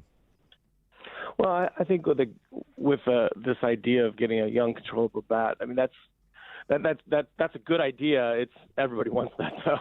Those guys don't come very cheap, and I think the balance you have to find is, okay, well, what is it going to cost to get that in terms of young, controllable talent who may not be quite established yet. So you've got to chip away a couple of guys who could be really good for one guy who is good, and a lot of times that's the smart thing to do, because you want to take your chances that bet on a sure thing. But the prices for those guys are high. Well, listen, but it seems to me that this team has a really good farm system, and we know we've got like 4 really good starters up right now. You've got other young starters in the minors that you could move, because you don't have a lot of offense in the minors, from according to a lot of the scouts. Yeah, and that's I think we've seen the Padres as an example of a team that built a good young farm system, and they used that to accentuate the pieces that they had in the majors. And so, you see some organizations that they hoard prospects and then they wait till they all get to the majors, and some pan out and some don't, but they don't use that farm system as a way to acquire talent that's established. And right. The Padres did a good job of that, and I think the Marlins have a chance to do that. If the Marlins are going to go out and light up Corbin Burnes like they did last night, maybe they'll be okay. That was one of the more surprising results, I think, so far this year, with as good as Burnes has been. I mean, he's been, DeGrom-like so far this year, and the Marlins, strung some hits together and really put together a pretty good offensive approach against one of the guys who's been the best starting pitchers in baseball so far. But yeah, I mean, I think they have a chance. I think they have. Because you have to balance too, especially with Jeter coming in and Kim being there. You want to show that it's not going to be a 4-year rebuilding process. You want to give fans a reason to trust that this time is different, that this regime is different, that the way that they're doing things is not just, we're the Marlins, give us your money, and we don't care what happens. Which has been some of the case, as with different past groups. We're talking with Ryan Fagan from the Sporting News, covers baseball. And so one of the things, listen, I'm definitely a traditionalist, and this year I'm feeling like the old man get off my lawn guy, because I swear to God, Ryan, listen, I can't wrap my brain around this 7-inning thing. I don't understand the 7-inning thing. And then it was compounded with Bumgarner having a no-hitter that's not a no-hitter. And if a 7-inning game is official, it's going to count in the standings, but it's not official for no. I don't even understand why we're doing it. How are your feelings on this? My feelings, I would get rid of the magical runner appearing on second base. Yes, 100%. That would be the first thing I'd do. Thank you. Yeah. The second thing I would do is stop 7-inning games, because you're right. It's not baseball. You know, right. Like you think about how many important games, how many regular season games that were important that swung in the 8th and 9th inning that impacted the standings in the playoffs. It's mind-boggling that we're just suddenly saying these 2 innings don't count because we have to play 2 games in one day. You know, I mean, make roster adjustments, allow for however many pitchers you want, however many players you want. I don't care, but don't take away. You know, there are only 27 outs in a game, and you're taking 6 of them out of the way. Yes. You know, it's mind-boggling to me. Well, and I really hope when the CBA happens and they figure this out going forward after this year, you know, however long that takes, in 2022 and going forward, we get rid of both those things. I guess my issue is I understand that the length of the games and that we want to shorten the games, and I get that. I'm for that. I would love to know that every time I go to the ballpark, that game for the most part is going to be over within 2.5 hours. That'd be awesome. But it seems like they put the 7-inning doubleheader rule, and the guy on second was because games are too long. Well, before you do that, why don't you deal with the first 9 innings and shortening those? Before you go ahead and adding and just, I mean, dude, how the hell does a leadoff hitter get an RBI, Ryan? That doesn't happen. You can't do that unless you hit a home run. Yeah, it's mind-boggling. And you're right. You know, and I've said this for a long time. The problem with baseball isn't the 14, 15-inning games. The problem is the 3.5, 4-hour, 9-inning games. The Red Sox Yankee games. It really. Yeah, exactly. It shouldn't take 4 hours to play 9 innings. It just shouldn't, for 1,000 reasons. But you know, and I think when you mentioned the Madison Bumgarner no-hitter, and that's something that, you know, I wrote a little bit of a column on, because there's 2 ways to look at it, right? One is it was 7 innings and he didn't allow a hit for 7 innings, so of course this should count as an official no-hitter, right? The problem is you're really kind of, I don't want to say cheapening the word no-hitter, because I don't want to put, you know, cast any aspersions on what Bumgarner did, because it was really impressive.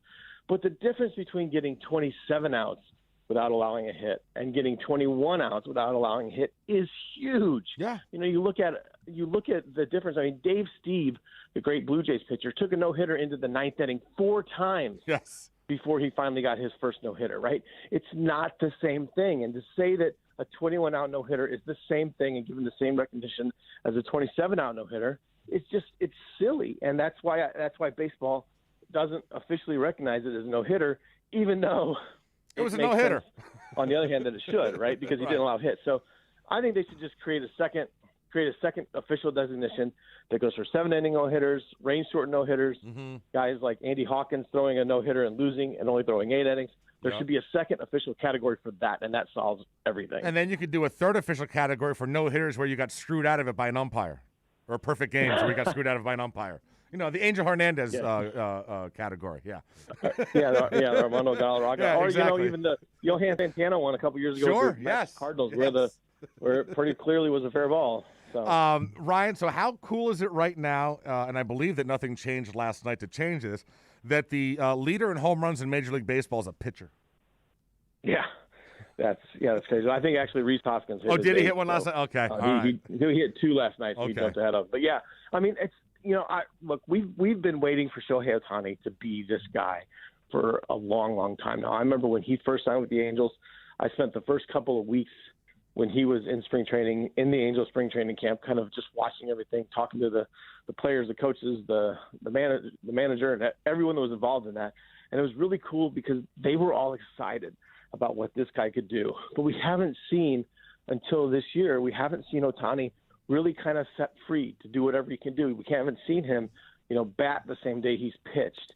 And we haven't seen him healthy. He's had all sorts of injury issues, but he's healthy right now, and he's throwing the ball 100 miles an hour.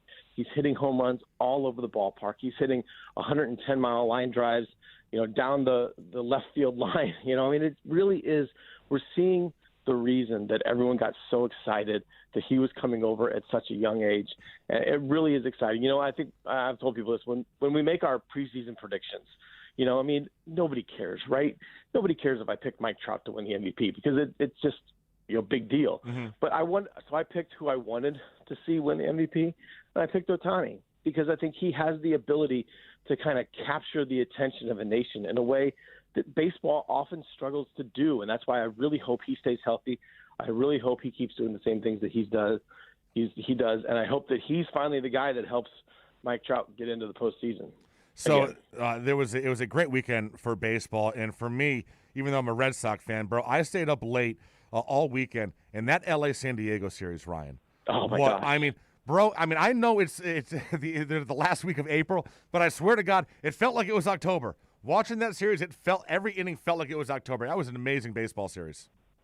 Yeah, it was. That was phenomenal. And you're right. It was a great weekend to watch baseball.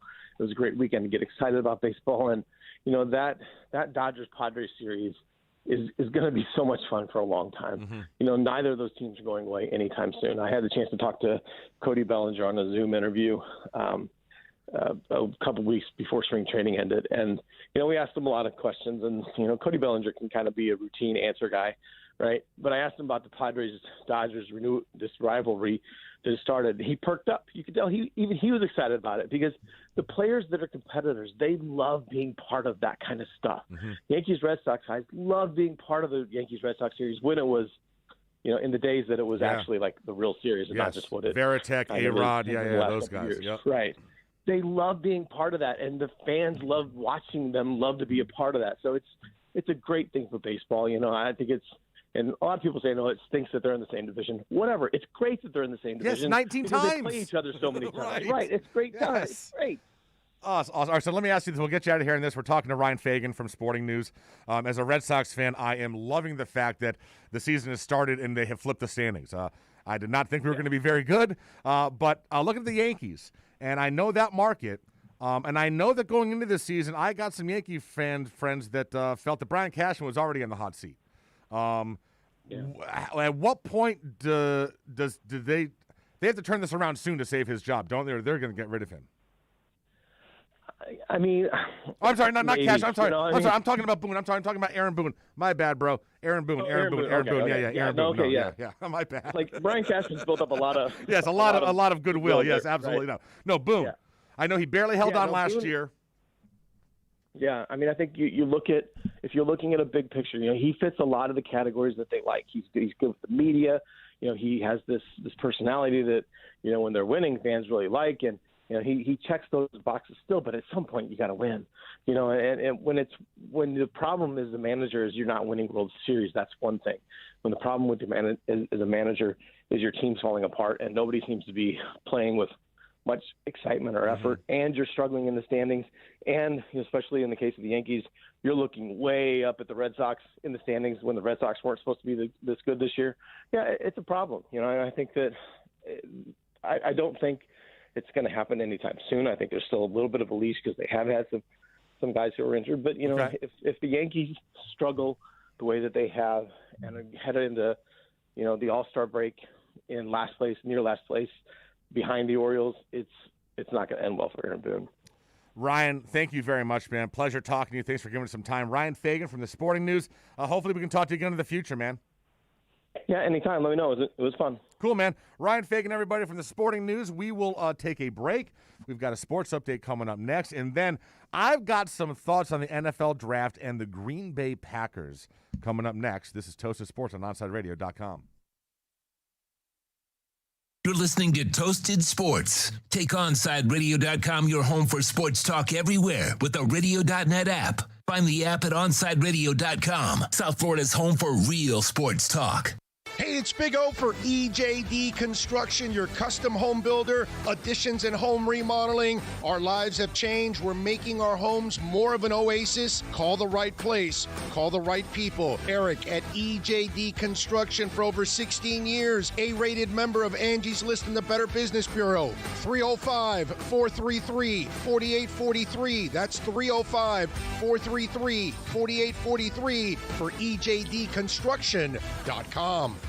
When you want a perfectly straight smile without braces, you can count on MoodyAssDental.com. A stunning smile is within reach. Learn more about Invisalign. Find out why so many trust the Moody Ass family. Dr. Moody Ass is an inventor and has several patents on innovative surgical instruments that are used around the world. Experience a family environment and trust on a worldwide level. From implants to crowns to a beautiful Invisalign smile. Call 305-821-0231. That's 305-821-0231. Or go to the website at MoodyAssDental.com.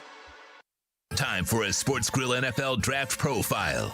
LSU wide receiver Jamar Chase. This 6'1" junior checks in at 208 pounds. Take a downfield shot, and here's Chase, and he'll score! Jamar Chase breaks free. Jamar Chase for the touchdown. The worst thing that happened this past season to Chase was all the folks trapped him in the prisoner of the moment situation with Heisman winner Devonta Smith. Smith is a fantastic player, but Chase, as a true sophomore, set the single-season record for receiving yards in the SEC with 1,780 yards and a whopping 20 touchdowns. Jamar possesses an extra gear to get separation. His ball skills are exceptional and very fluid in and out pass route. Chase projects as a franchise #1 wide receiver at the NFL level. Teams that could select him: Cincinnati at number 5, Miami Dolphins at number 6, or Detroit Lions at number 7. Join OnSideRadio.com for NFL Draft Week at Sports Grill in Miami, 11481 Southwest 40th Street, Bird Road, for a 2-night event starting on Thursday, April 29th at 7:30 p.m. and Friday, day 2 at 6:30 p.m. Listen to the live broadcast exclusively at OnSideRadio.com or join Big O and Alex Dono for the best Miami Dolphins draft coverage on your home for real sports talk. OnSideRadio.com. She's kind of a big deal. Some people like to say it's only because of how she looks. She sticks her tongue out a lot. But there's just something about her that makes people do crazy things, like get tattoos of her face or wait in line for hours just to say hi. Lil Bub is a 2-year-old cat, an Instagram celebrity with a following bigger than some 90s television stars. And it all started because she was adopted. You can't buy a best friend like Lil Bub, but you can adopt one. Help us save them all at bestfriends.org. Keeping you informed in the world of sports.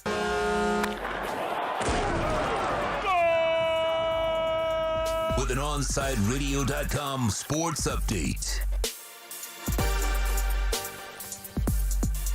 The Miami Heat lose to the Chicago Bulls 110-102 last night. Jimmy Butler had 33 points. Bam added 23. The Heat are the 7th seed, a half game behind the Boston Celtics for the final guaranteed playoff spot. The Spurs come to town tomorrow night, tip-off 8 p.m. The Florida Panthers, they failed to clinch their playoff berth last night, losing to the Nashville Predators 4-1. Sam Bennett scored for the Panthers once again. Chris Drieger left the game in the second period with a lower body injury. He's now being listed as day-to-day. Cats back on the ice, a chance to clinch tonight when they take on the Predators. Once again, that puck drops at 8. Your Miami Marlins, they beat the Milwaukee Brewers 8-0 last night. Trevor Rogers, 6 strong innings, no earned runs, 7 Ks. Game 2 tonight, Daniel Castano versus Adrian Hauser. That's the pitching matchup. First pitch, 7:40. And in soccer news, Liverpool announced a pre-tax loss of 46 million euros. That's about $64 million for the year that ended last May with COVID-19 crisis hitting club hard in the final quarter. You are listening to South Florida's only local sports talk station, OnSideRadio.com.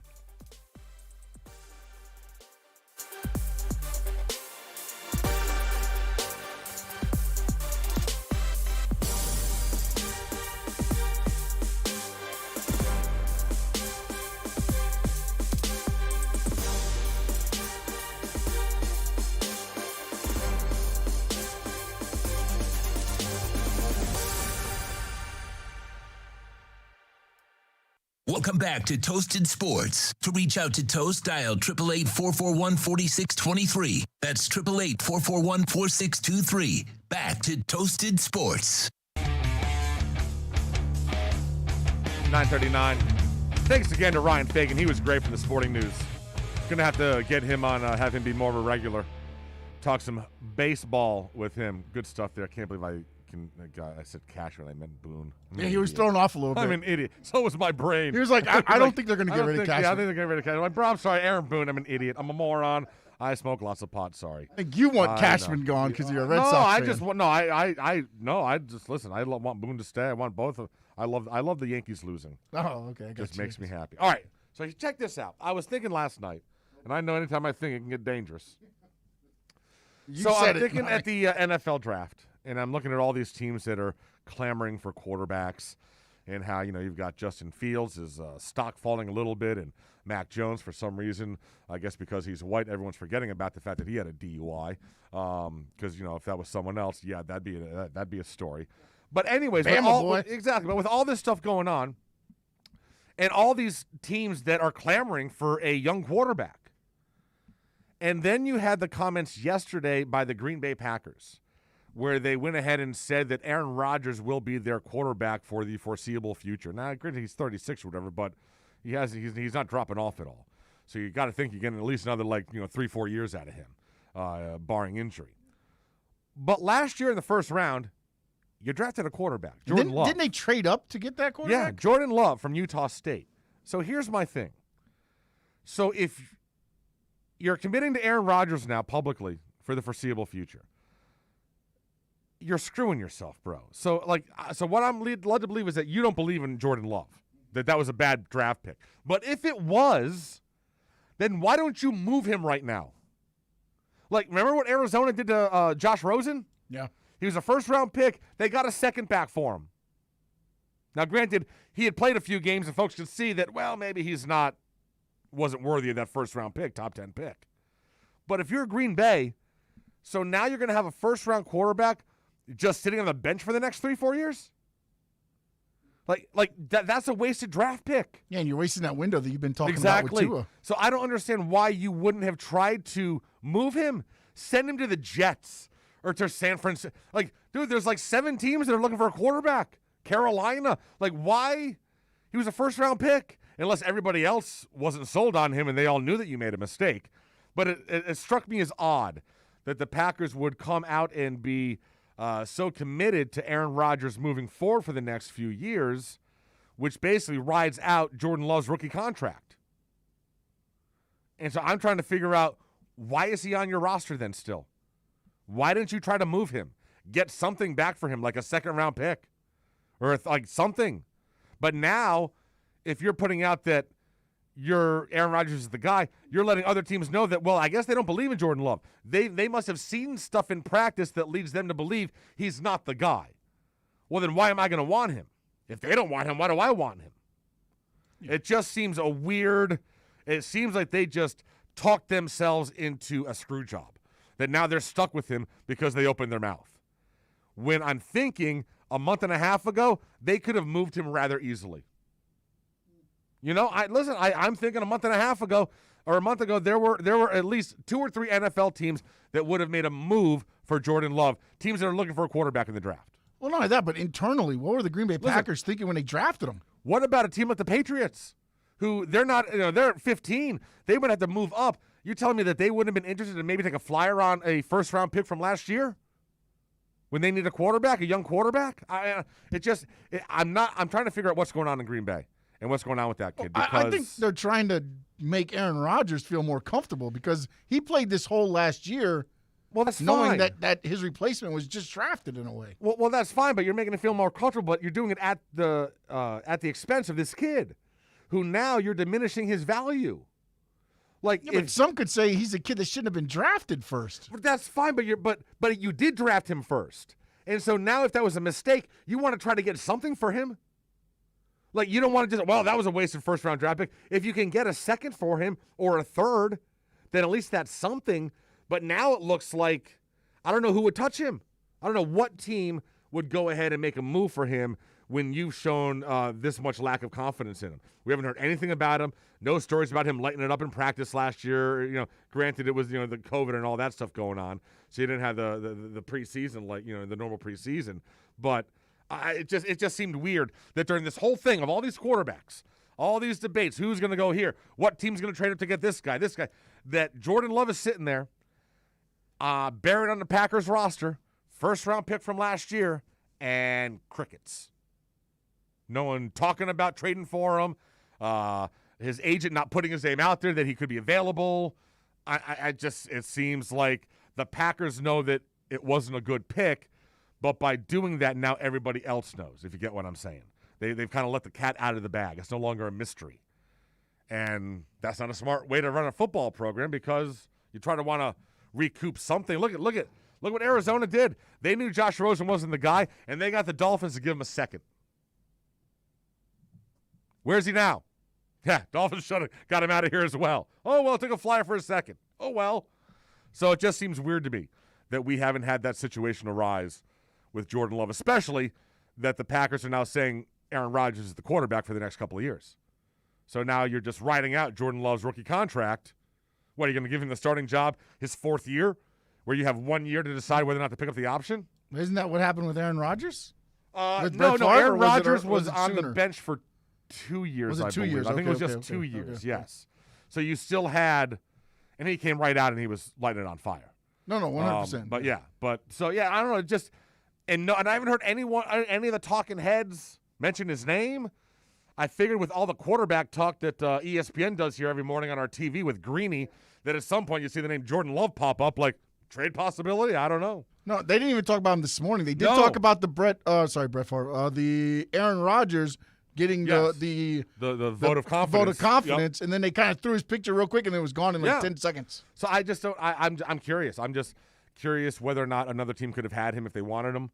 If there could have been a trade made earlier, or what the future is there. But just seems weird that you've got a young first-round quarterback just sitting in limbo, and you've got like half a dozen teams clamoring for a young quarterback and trying to move up in the draft to get one of these 4 or 5.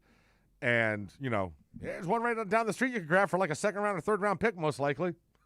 just saying. You don't have to give up the whole thing to move up to 5 spots. So, interesting. All right, we will take a break. Oh, actually, there's another thing I want to get to. Hold on, before we take a break. Folks were hitting me up about this on social media, and listen, I'm not going to go ahead and shred, okay? But I know there's some Canes news going on from the football standpoint. And what's going on is, listen, as Cane fans, we know that the biggest position of concern, let's just say for going into the season, at least in my opinion, would be the linebacking core. And there's a lot of inexperience there. There's not a whole lot of proven commodities sitting at that sitting in that position group. And former Texas middle linebacker Juwan Mitchell, 13-game starter and leading tackler for the Longhorns in 2020, is in the portal, and I guess wanted to come to Miami and was kind of told by Miami, we're good with who we got.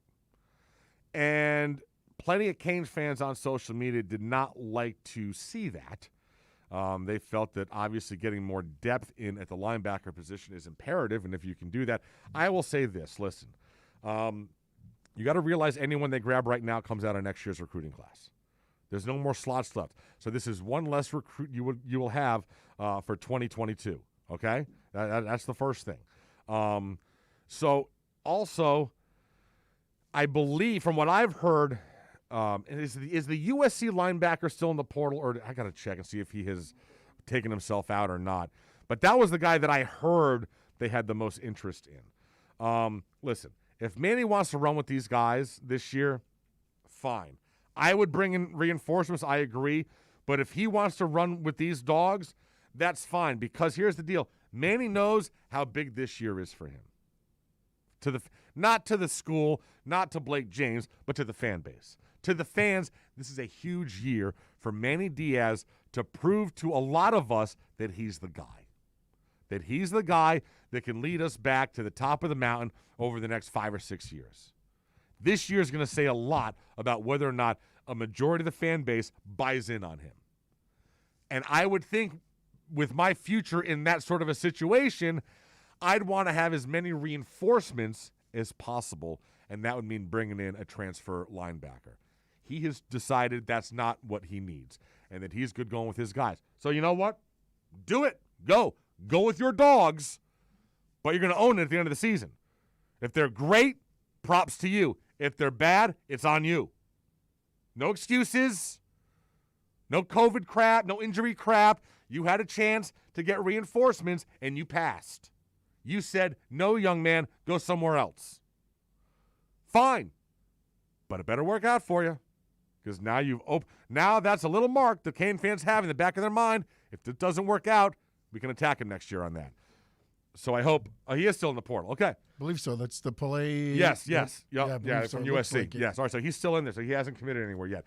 So what I had been hearing from folks that know folks with the coaches is that was the guy they were most intrigued by, the guy from USC.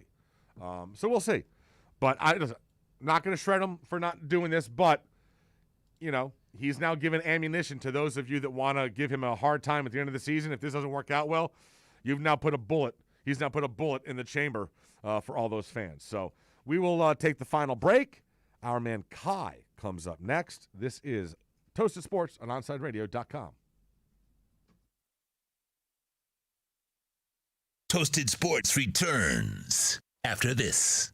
Hey, it's Big O for EJD Construction, your custom home builder, additions and home remodeling. Our lives have changed. We're making our homes more of an oasis. Call the right place. Call the right people. Eric at EJD Construction for over 16 years. A-rated member of Angie's List in the Better Business Bureau. 305-433-4843. That's 305-433-4843 for EJDconstruction.com.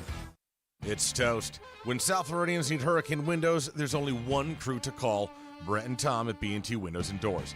They came to the crib last year, installed PGT windows and doors, and now I'm set. No more plywood, no more knuckle-busting wing nuts. PGT windows and doors will keep me and my family safe the next time a named storm comes rolling on through. Call B&T today, 954-233-0126, or bntwindowsanddoors.com. And P.S., do me a favor, tell them you heard about them on OnSideRadio.com. When you want local sports, 1260 WLESPN. We're live and local. Yes, what she said. Well, it's what they wrote. Look at it this way, honey. Oh, no, here we go. At some point, this was all live, and wherever it came from, it was local there. You get that look whenever you stretch the truth or when you need your laxative. Ain't it awful? South Florida's choice for sports talk. OnSideRadio.com. Now that it's springtime, it's only getting hotter here in South Florida. Make sure your AC in your home or business is running smoothly by investing in a preventative maintenance plan from M&S Air Conditioning. And M&S is a Mitsubishi Diamond Elite contractor. When you purchase a new Mitsubishi electric mini split system, you'll get a 12-year warranty. Or install a high-efficiency polarized air filter in your AC unit that captures and destroys biological contaminants to improve air quality. M&S Air Conditioning have been providing prompt, honest, and reliable service for over 30 years. Schedule service or call to get more info on our preventative maintenance plans. Call 954-421-3680 or visit ac-florida.com. Hey, it's me, your cell phone. We need to talk about something serious. I know you love me. I know you like using me wherever you are, but I feel like this isn't working out when you're driving. I know you may think that it's possible to focus both on me and the road, but I just don't feel the same way. I think we should spend time away from each other when you're driving. It's for the best. Visit StopTextStopWrecks.org. A message brought to you by the National Highway Traffic Safety Administration, Project Yellow Light, and the Ad Council. Inter Miami CF fans, join us at our new home this season for all away games as we broadcast live at Dangerous Minds Brewing Company, 1901 North Federal Highway in Pompano Beach. Join Big O and Alex Dono for the live pregame, halftime, and postgame shows while we watch the games. Enjoy meticulously brewed beer on site, delicious artisanal pizzas, live music, and giveaways. So, the new home for all Inter Miami road games is at Dangerous Minds Brewing Company at the Pompano City Mall, where they'll feature all the Inter Miami games. Follow them on Twitter at Dangerous Minds B and Facebook and Instagram at Dangerous Minds Brewing, and visit them at dangerousmindsbrewing.com. At OnSideRadio.com, we chirp all day and night. It's time to do some more chirping with David Dwork at our Chirping the Cats report. Monday night did not go well for the Florida Panthers, who dropped a 4-1 contest to the streaking Nashville Predators. Goaltender Chris Streeter became the latest Panthers player to suffer an injury, leaving the game during a stoppage in the second period with what the team is calling a lower body injury. He's considered day-to-day. As for the game, the Cats struck first on another goal by newcomer Sam Bennett, who now has 4 goals and 7 points over his first 6 games with the Panthers. It wasn't nearly enough, though, as Nashville got goals from 4 different players, and netminder UC Saros stood tall in goal, stopping 39 Florida shots. The win kept the Preds in sole possession of the 4th and final playoff spot in the Central Division, while Florida will have to wait at least another day until they can clinch a spot in the postseason. Fortunately for the Panthers, they'll get another opportunity in short order. Nashville and Florida will wrap up their season series tonight at Bridgestone Arena, and the Panthers can punch their playoff ticket with a win of any kind. Keep up with the latest on the Florida Panthers by subscribing on most platforms by searching Onside Radio, your home for South Florida sports. Now back to Toasted Sports. To reach out, send a text to 844-416-8123. That's 844-416-8123. Here's Toast.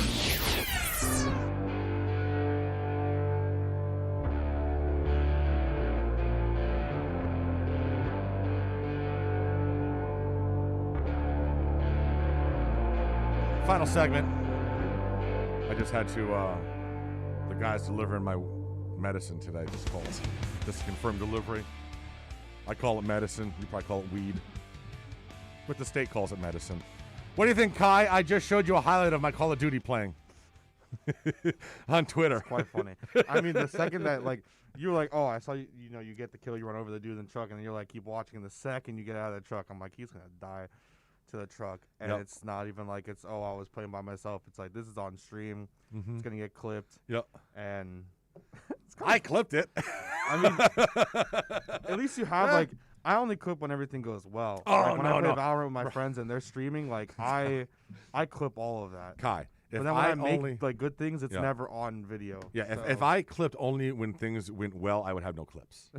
Okay, me on Call of Duty is it's me opening my parachute and flying into a wall. It's me missing a jump and falling off a cliff. Moments, exactly. That's listen. You have to be able to enjoy yourself on COD. Yes, you do. Because it's a frustrating game. Oh, it's frustrating as hell, especially when you have 14-year-olds yelling slurs at you. Oh yeah. Ridiculous. Congratulations, you got a new head coach. I do. And a good one, too. Yes. Julian Nagelsmann. Very, very well. Okay, so I'm not like the happiest, but as you can see, I'm wearing, my DFB jersey. So, like, there's part of me that's really happy because hopefully, Hansi Flick or Hans-Dieter Flick, however the hell you want to call him, is going to be the next coach for Germany, which would be great because Joachim Löw is stupid, and he's finally resigning. Bless the heavens. And then now, Julian Nagelsmann's a very good coach. He's 33. He's Bavarian born well, not technically in Bavaria. He's like a small town that's like minutes out of Bavaria, but he grew up his entire life as a Bayern fan. Perfect. He literally they built a house in Munich. His family lives in Munich year round. Like, so it'll be great when he fails in a year. He won't. I honestly don't think he will. But when he was leaving Hoffenheim, that was too early. Yeah. So I'm glad that didn't happen because he would have for sure. He needed another step before, because if he had went from Hoffenheim to Bayern after they sacked Ancelotti, that would not have worked. Cool. All right, I'm going to get on out of here. Got some stuff to do. Kai's coming up next. He's got you until noon. I'll be back at it tomorrow morning. Remember, we got the draft party Thursday night, Friday night. I will be down there at Sports Girl on Friday night. So if you want to come say hi, do so. Both of us will be there. There you go. We'll be talking all about Julian Nagelsmann and Bayern Munich. Yeah. There you go. I am out of here. This has been Toasted Sports. Have a great day. Kai's up next. Peace. Now that it's springtime, it's only